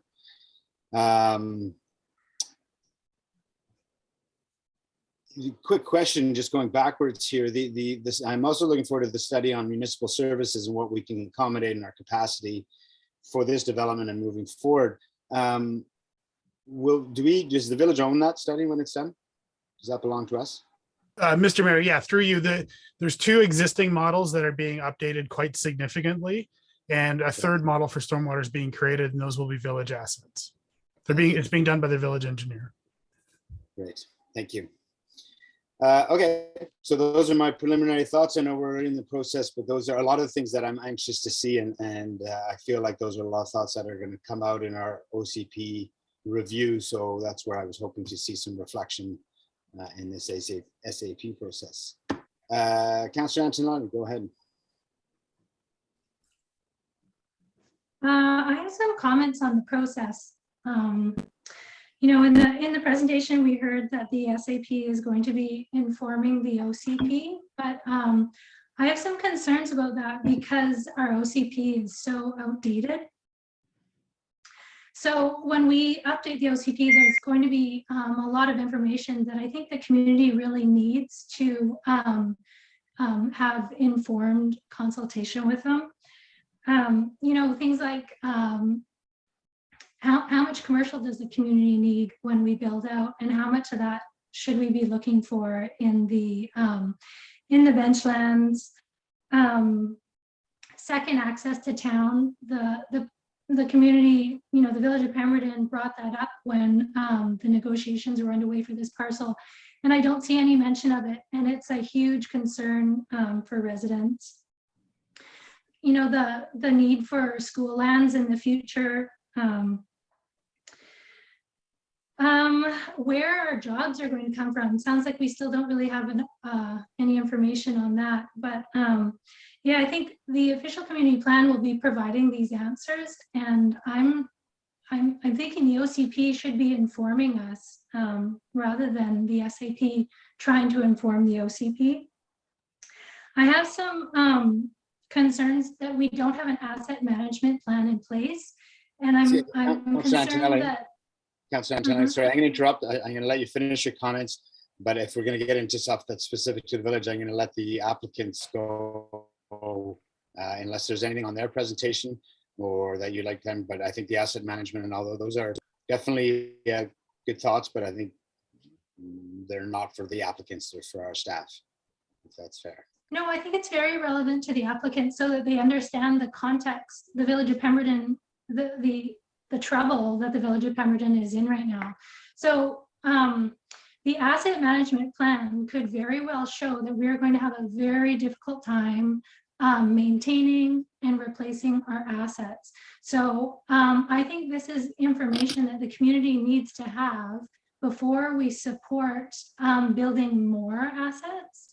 And so what you're proposing is more residential, but no jobs. So essentially it comes down to individuals working full time to pay their taxes to pay for these assets. And we need to have a much better balance in our community because the taxes are just going to be unbearable at some point. And so that's why I'm saying that the official community plan needs to be carried out with this information so that the community is making informed choices.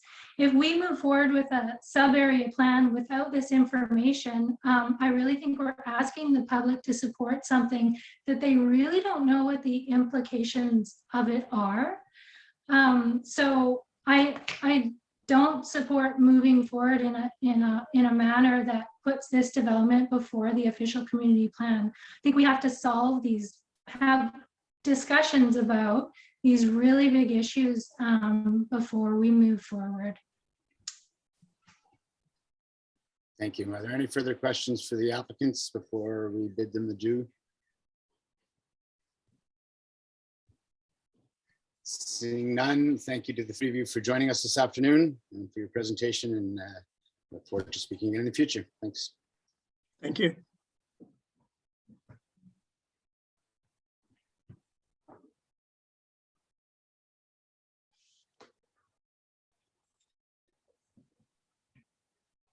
Okay, thank you. I think we're clear. Any other questions or comments from the committee?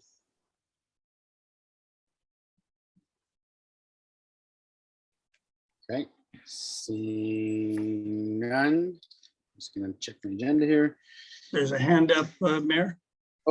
Oh, sorry, I put my head down. Go ahead, Councillor Antonelli. Yeah, I would like to make a motion. I would like to make a motion that we don't refer the sub-area neighborhood plan to a future COW meeting for review. I think that instead we should have a meeting to discuss the process and some of the information that we need before we can proceed with the sub-area neighborhood plan. Okay, so the motion is to defer or not defer. Just sorry, just spell out your motion again because you went on to explain it. Well, the options that are in the report are to bring forward the SAP to an upcoming meeting. I don't support that. My motion is to an upcoming meeting, have a workshop with council to look at the process and look at what information we need to move forward in an informed manner. So I guess really it's like a permission to proceed report. Yeah. Okay. So I think the motion is to, as opposed to what's being recommended, the motion is to schedule a workshop at an upcoming committee of the whole to discuss the process of how we move forward with this. I'm sorry, I'm really trying to I don't want to wordsmith your motion here, Mika. So you go Yeah, on to you explain. got what's it. going on. Yeah, you got it. So just Yeah, that we discuss as a council a process for moving forward before we, On this particular development. yeah. Okay, moved by Councillor Antonelli. Is there a seconder?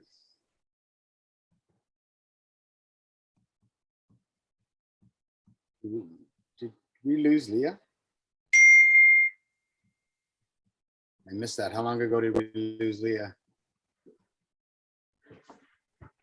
About a minute ago.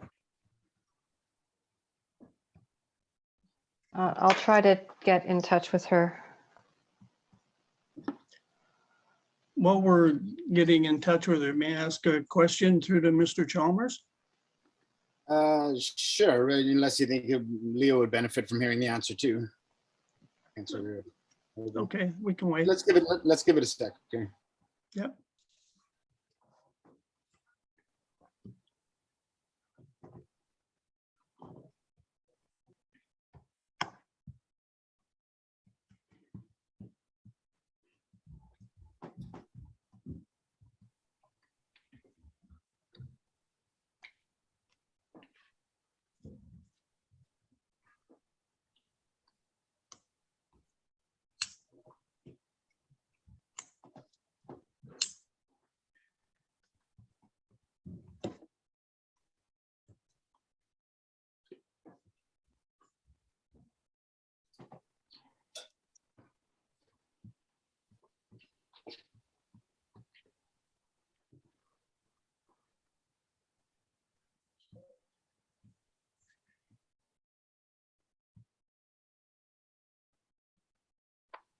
She should be here shortly. Oh, There she is. Okay, so I'm not sure when you dropped off, Councillor Noble. Councillor Antonelli has tabled a motion to schedule a working session at an upcoming committee of the whole to discuss the process on moving forward around this development. Councillor Craddock had a question for clarity to staff. Yeah, thank you very much too to Mr. Chalmers. My understanding of your presentation is that basically what you're going to be providing at the next committee of the whole meeting. Is that not correct? Mr. Mayor, through you, I mean, there were elements of it in this report. We wanted to provide council with the information, or the committee of the whole with information on the process. That was the purpose of this report. And to do so, we provided some background information on the development. The reason why we included in the resolution a draft sub area plan would be our next contact point with committee of the whole, is because that's when we feel that as a staff, we will be at the point where we've gone through a lot of the same questions and concerns and ideas that committee of the whole just expressed. I can assuredly tell you that there's not one thing I've written down here on my table that is not running around in staff's mind as well about things that need to be tied together. And what the sub area plan will do in an ideal world is at some point it will tie together all of those things. And so we feel that that would be the best opportunity. And at that point, the committee of the whole might identify that there's a bunch of additional process they want to see. They have concerns about other things. It'll be easier to see the gaps. I mean, we are, again, the challenging part from my perspective is we're dealing with 5 years worth and several thousand pages of information that we try to congeal into concise reports and 5-minute presentations. And we're simply not there at a staff level yet where we've consolidated and processed everything to the point where it's really user-friendly for anyone, even ourselves. The sub area plan tool will do that. And again, having done a number of these, once we have something to look at, it becomes a lot more apparent how some of these things fit together, and even more apparent what's missing. So that's what we had done. If the committee of the whole decides to have another session, I'm not certain what would be a good benchmark for having that, because we have some pretty substantial pieces of information that are still several months out. But we can certainly talk about that. I'm just, I'm kind of thinking the best time to maybe even have that conversation would be over a sub area plan, and we can certainly craft the next report when we bring that back to address the specific comments that were just raised in support of the proposed motion. Thank you very much. So again, the motion is to schedule a working session on the process around this development, moved by Councillor Antonelli. Is there a seconder? Call again. Is there a seconder? Seeing none, the motion dies. Would somebody like to table another motion? Councillor Craddock. Yeah, I think I'd like to have staff move forward with the presentation as per the recommendation. So to receive the application process, report for information, and direct staff to submit the draft sub-area plan to a future committee of the whole meeting for review. Yes, thank you very Moved by much. Councillor Craddock. Is Second. there a seconder for that? Sorry, is there a seconder? Councillor Second. Zant, further Councillor Zant. discussion? Okay, thank you. Further discussion? Call the question. Any opposed?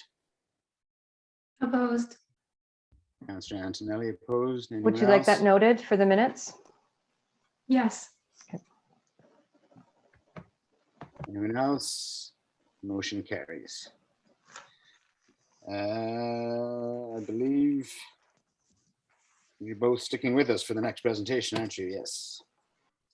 Okay, so we're on to number 6, which is the Redwood Estates zoning application. And I'll turn it back to Mr. Chalmers.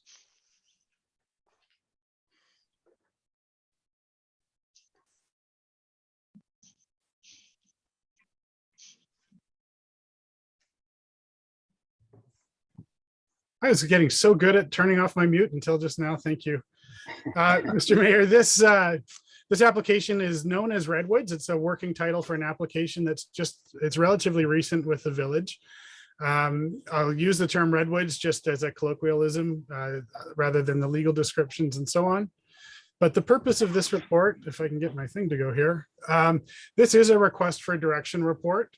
And I'll explain why in a minute. That's a tool that staff don't use all of the time, but we do when there's some questions with the initial application and its compliance with policy and consistency with the area and some other issues which are raised in the staff report. The property we're talking about is located at 7374 East Pemberton Road. The application was brought in by numbered company 1309 325 BC Limited for that piece of land.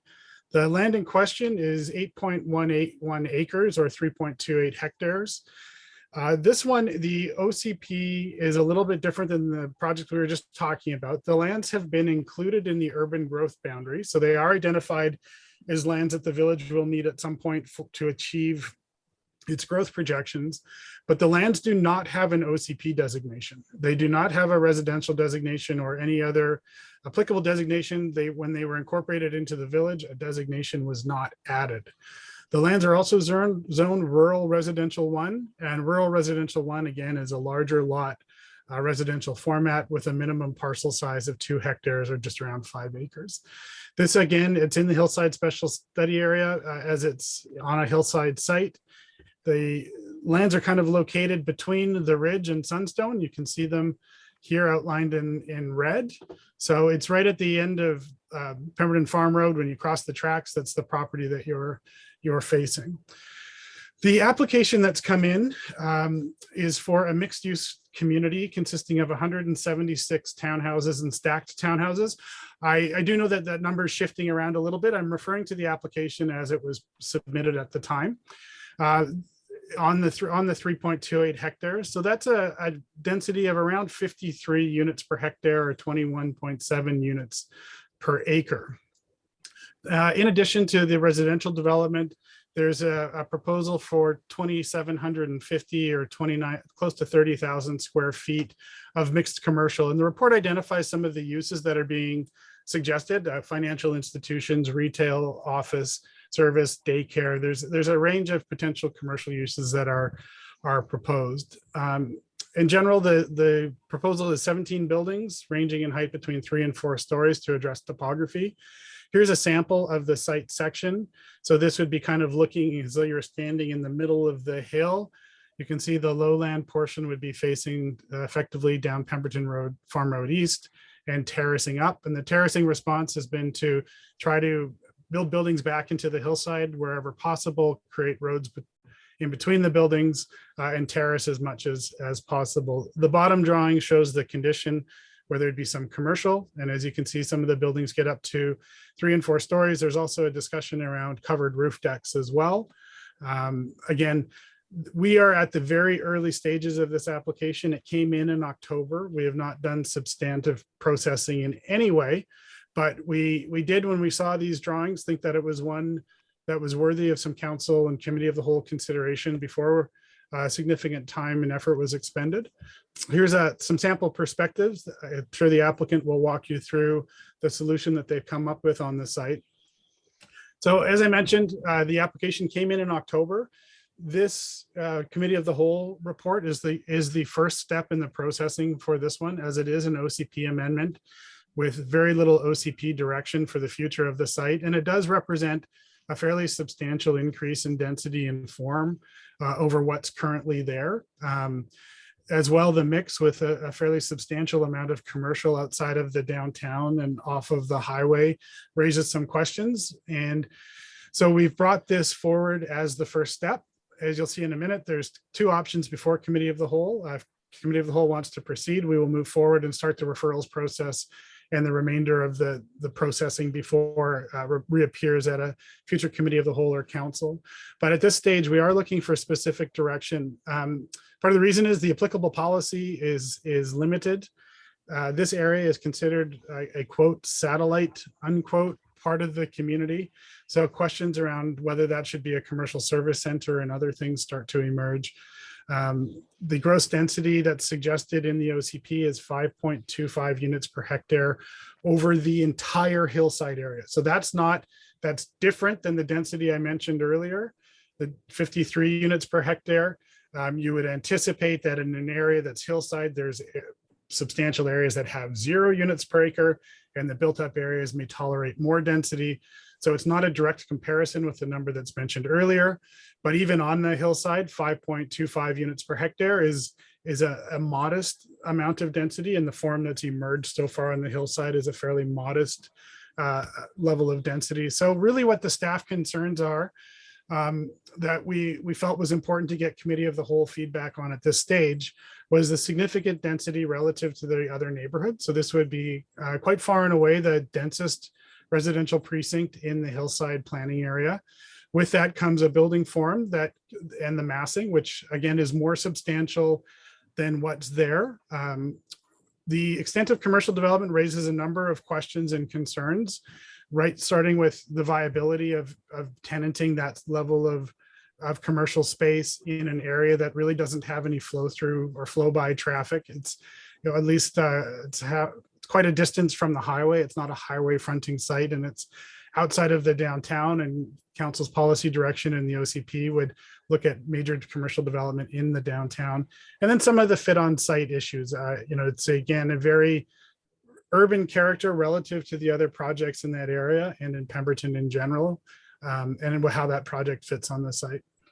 We've put 3 alternatives before you. The first one is that we be directed to proceed with the processing of the application as substantially in the forms submitted. So that would be seeing what you see in the staff report. That would be the basis for continuing on with the review. Just note that that does not constitute in any way an endorsement, approval, tacit or otherwise of the application. Staff would still go through the normal processing to make sure that the project works, but that the application will be brought forward for bylaw readings once staff are satisfied. So basically option 1 is kind of the normal processing course. Option 2 would be a bit of a reconsideration of the application. So that would be referring the application back to staff, and that it not proceed in its current form, but that it kind of a fundamental rethink in terms of density and massing, commercial allotment, and those things begin, and that at a future time, this would come to a committee of the whole meeting for a direction to proceed with a modified proposal. At this point, there's substantial council or staff concerns, and we have recommended option 2. So with that, Mr. Mayor, I'd be available to any questions before and after you hear from the applicant. And with that, I'll conclude my presentation. Thank you. Down. So I thought you said that you were, I knew there was 2 in the report, but just there, did you say there were 3 options? Or did I hear that wrong? Oh, I may have misspoke. I apologize. So if you could take your screen share down for me, that'd be great. Thank you. Any questions for staff?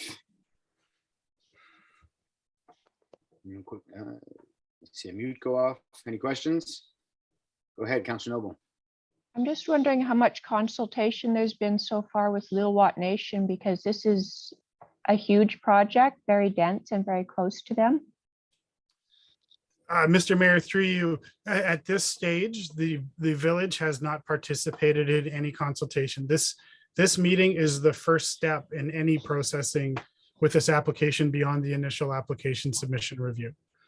So there has been no consultation. That would naturally be a part of the referrals process. So if we receive direction to proceed, we will prepare the Section 475 report listing all of the referral agencies for council to endorse, whether that's this form of the proposal or an altered form of the proposal. So there has been no consultation. Follow up, Councillor Noble. Yes, if it was to proceed forward on any level, would there also be consultation with the Pemberton Wildlife Association, as it's next to a lot of sensitive wildlife habitat?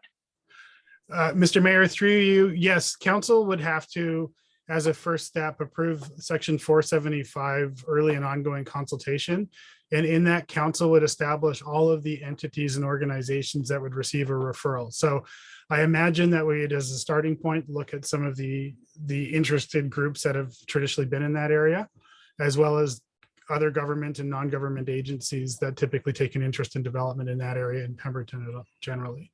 So there could be as extensive a referral list as council wants at a future stage, but we're just simply not there yet. Thank you. Councillor Antonelli. Yeah, I think the density proposed here is well outside of anything consistent with the neighborhood. And that I'm in favor of option number 2, not proceed in its current form. And then it could be referred back to staff, but I don't want to see staff, given our workload, put a lot of time. Councillor Antonelli, I hate to do this to you, but we're trying to keep it to staff questions. Then we were going to allow the proponent to speak, ask them questions, and then go into comments. So we were just going to go through that process, and I'll be happy to come to you first to provide those comments. I apologize for interrupting. So just questions for staff now, and then I'll look to committee to see if they're amenable to having the applicant speak. Go ahead, Councillor Craddock. Yeah, I'll move that we have the applicants present. Second by Councillor Antonelli. No. Question, go ahead. No. Go ahead. I just have a comment on Councillor Craddock's motion. Sure, go ahead.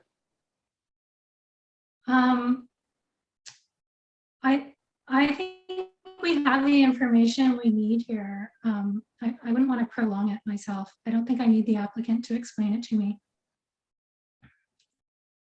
Okay, thank you. Anybody want to second it or not have the applicant speak? Councillor Zant, go ahead. Second the motion. Okay, call the question. Any opposed? You opposed, Councillor Antonelli, around a delay, or you froze? I'm not opposing, Mayor. Okay. Sorry, I just thought you might be since your last comments. Okay, my apologies. Nobody opposed. The motion carries. We will give the proponent a few minutes to speak.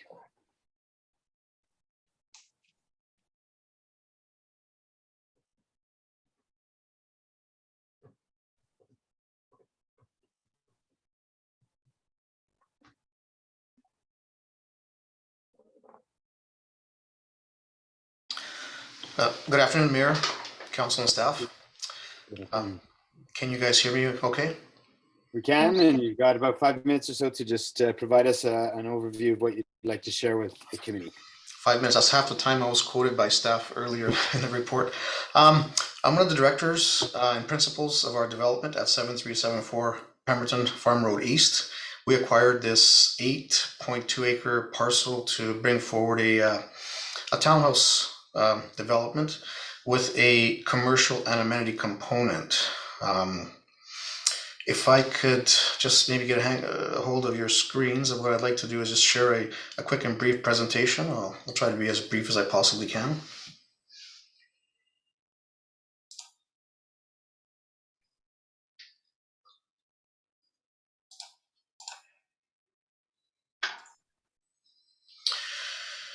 Here we go.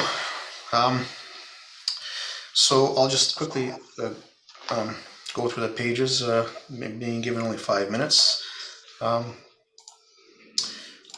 This project obviously is owned by myself, my partner Brad, and Dark with a smaller stake. We've been in the industry for a very, very, very long time. We worked on like many hundreds and thousands of units in our respective roles as developers, builders, and consultants.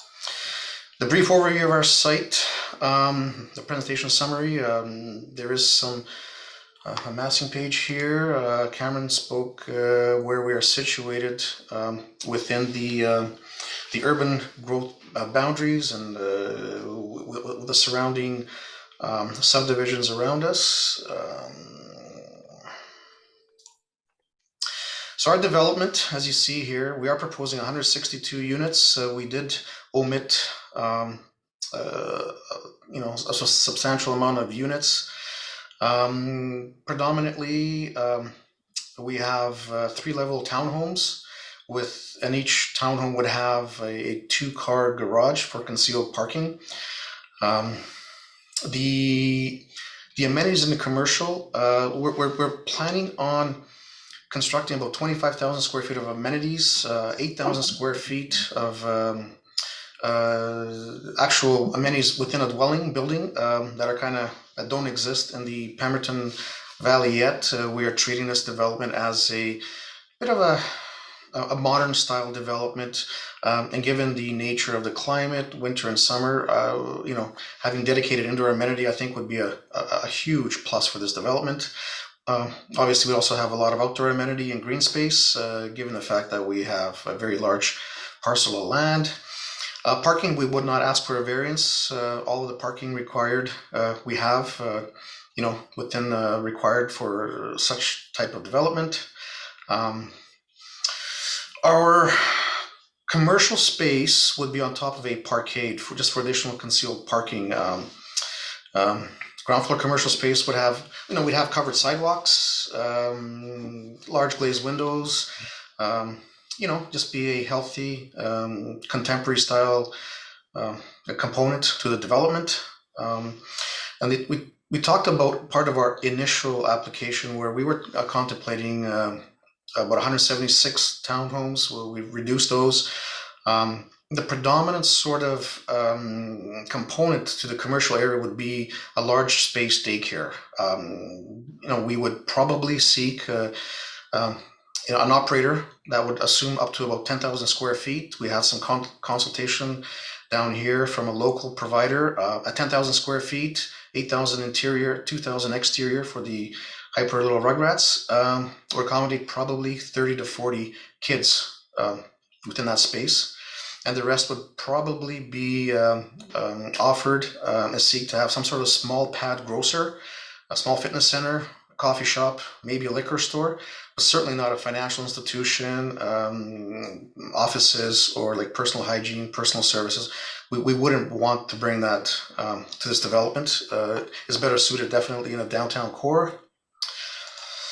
The other component that we believe is a really important one is the affordable market. Part of the affordable market strategies here, we're proposing that all units that are constructed within our development would be kept for affordable market rental units that are 10% below market rates, and for a tenure of up to 10 years. We would certainly register a covenant on title, so that whether we sold the townhouses to whatever entity, that they would maintain that for at least a period of minimum of 10 years.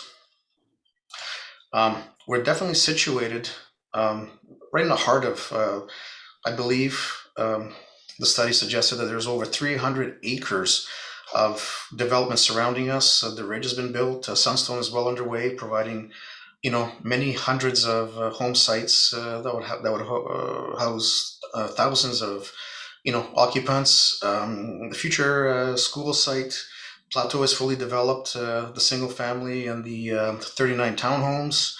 Recreation site is well underway with the playing fields being constructed and subject to complete over the next several years. Being right across the street from them, the small pad commercial that we're proposing, I think would fit well in the context of the neighborhood and and the community that's 5 minutes away driving from downtown, where as Mr. Mayor, you mentioned earlier that these compact communities, they do need a small time grocer. They need a little place you can go have a cup of coffee in a meeting area, go buy a jug of milk without jumping into a vehicle and driving 4.2 kilometers down to the downtown core to buy such. Our phasing plan, obviously we can't build it all at once, would require building the entire road connecting Mackenzie Basin Road to Cerulean Drive. It's about 1,100 feet. 1,100 feet at today's rates, it suggests that it's worth about $1.5 million for the roadways infrastructure, which we would use to connect to the upper two roadways. Our phase 2 would be an additional 38 townhomes. And keep in mind, every time we build them, we'd have the 15% rental affordable housing component. Phase 3 will be at the bottom section before the commercial pad and the amenity. So we have 4 roadways. One around connecting Cerulean Drive to Mackenzie Basin Road. Our main entry that would come in at the bottom portion, and then the 2 upper roadways that it is a substantial infrastructure sort of cost, and so large costs, they require a certain level of density in order to be able to build these and and provide the access. And lastly, I just wanted to show part of the development permit area and the mapping where our site is situated within within an area that is currently designated within the OCP as multifamily, commercial, agriculture, residential. So being pressed for time, that's all I have. So I will turn it over for questions. Thank you for the presentation. Questions from the committee?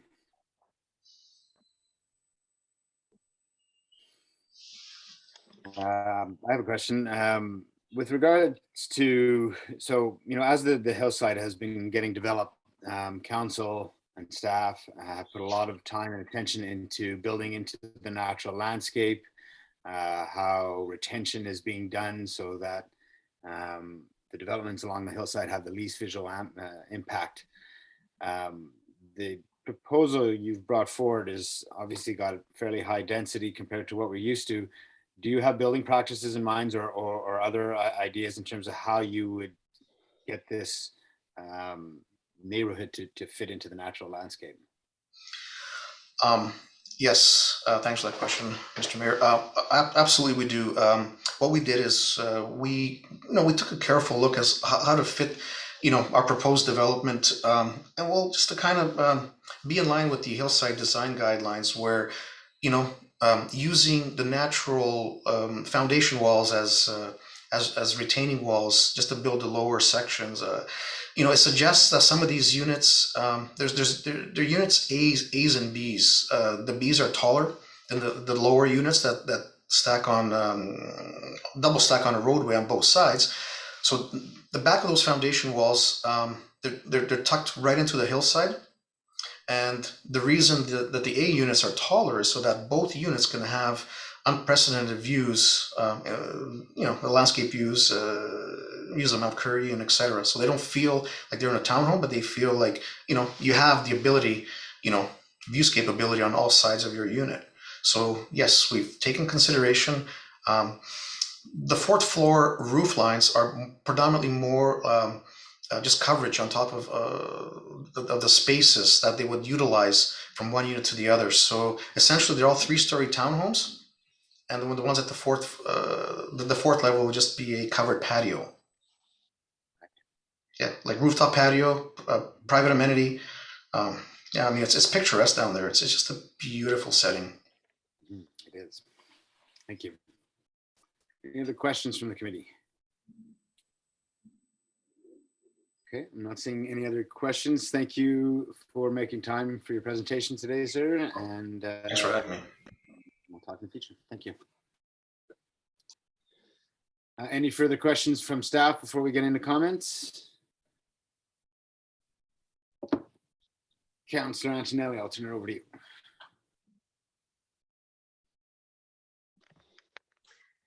Yeah, you go ahead, Mike. No, we're done questions. So I just said now's the opportunity for comments, and I cut you off earlier. So you're welcome to make your comments now. No, I'm done. I'm done. Okay. Okay. Any other comments from other committee members? Councillor Noble, go ahead. I just find the level of density and character and location of this proposed development to be just completely excessive and out of character for Pemberton. And I think it will have huge and irreversible impacts on some sensitive deer winter habitat in the Mackenzie Basin, as well as landing right on the doorstep of Lilwat Nation. And it'll have massive impacts on the traffic on our single one way in, one way out community. And I would like to move motion option 2. Okay. Mr. Chalmers, you have something for us? Mr. Mayor, I made a bit of an error. I didn't realize the options had been reordered. The options in your agenda are inverted from my presentation. I suggest you go with your agenda options in the staff report. So option 1 would be the referral back to staff. Option 2 would be direction to proceed in its current form. Okay, then I meant option 1. Okay, thank you. Is there a seconder for discussion? Councillor Craddock, discussion on the motion? Councillor Zant, go ahead. I wanted to echo Councillor Noble's sentiments there. I do agree that this does seem very highly dense neighborhood. I do have some concerns around there being a lot of commercial units in this area, albeit that with that high of a densification, you'd have to having a few grocery stores and whatnot would be handy. But I do have some concerns around this densification, and most of my comments were already mentioned by Councillor Noble. Thank you. That's all. Thanks. Further discussion on the motion? So my thoughts are pretty similar. I mean, I do think that it's interesting. I think it's important that we wrap our heads around what density is going to look like over the years. We talk about it in terms of the importance so that we don't end up with sprawl. So I think as we look at all the developments in our OCP and moving forward, we will have to definitely consider a little more densification than we're used to. And I think as we build out those communities to keep them compact, we will need some commercial space to do that properly, so people aren't jumping in their cars every 2 minutes. But I agree with the comments here that this level of densification, this amount of commercial, it doesn't make sense to me either. I don't see how that could possibly fit the natural landscape. So, you know, I support the resolution. And I'd also make the comment, it's maybe smaller in the face of that, but I would also make the comment that, you know, if another proposal is to come back, the affordability component to be guaranteed in the covenant for only 10 years, I would definitely struggle with that. Whatever affordability we bake into these sorts of things, I think need to be covenanted beyond 10 years. But yeah, I support the comments. Okay, if there are no other comments, I will call the question. Any opposed? Motion carries. Thank you. Who's leaving us? Thank you, Mr. Chalmers, and thank you, Mr. McRae. Have a great afternoon. Okay, if there's nothing else on that, then I'll look for a motion to adjourn committee of the whole. Moved by Councillor Zant, second by Councillor Noble. Any opposed? We're adjourned, and we're back at 5:30 for regular. Have a good dinner break.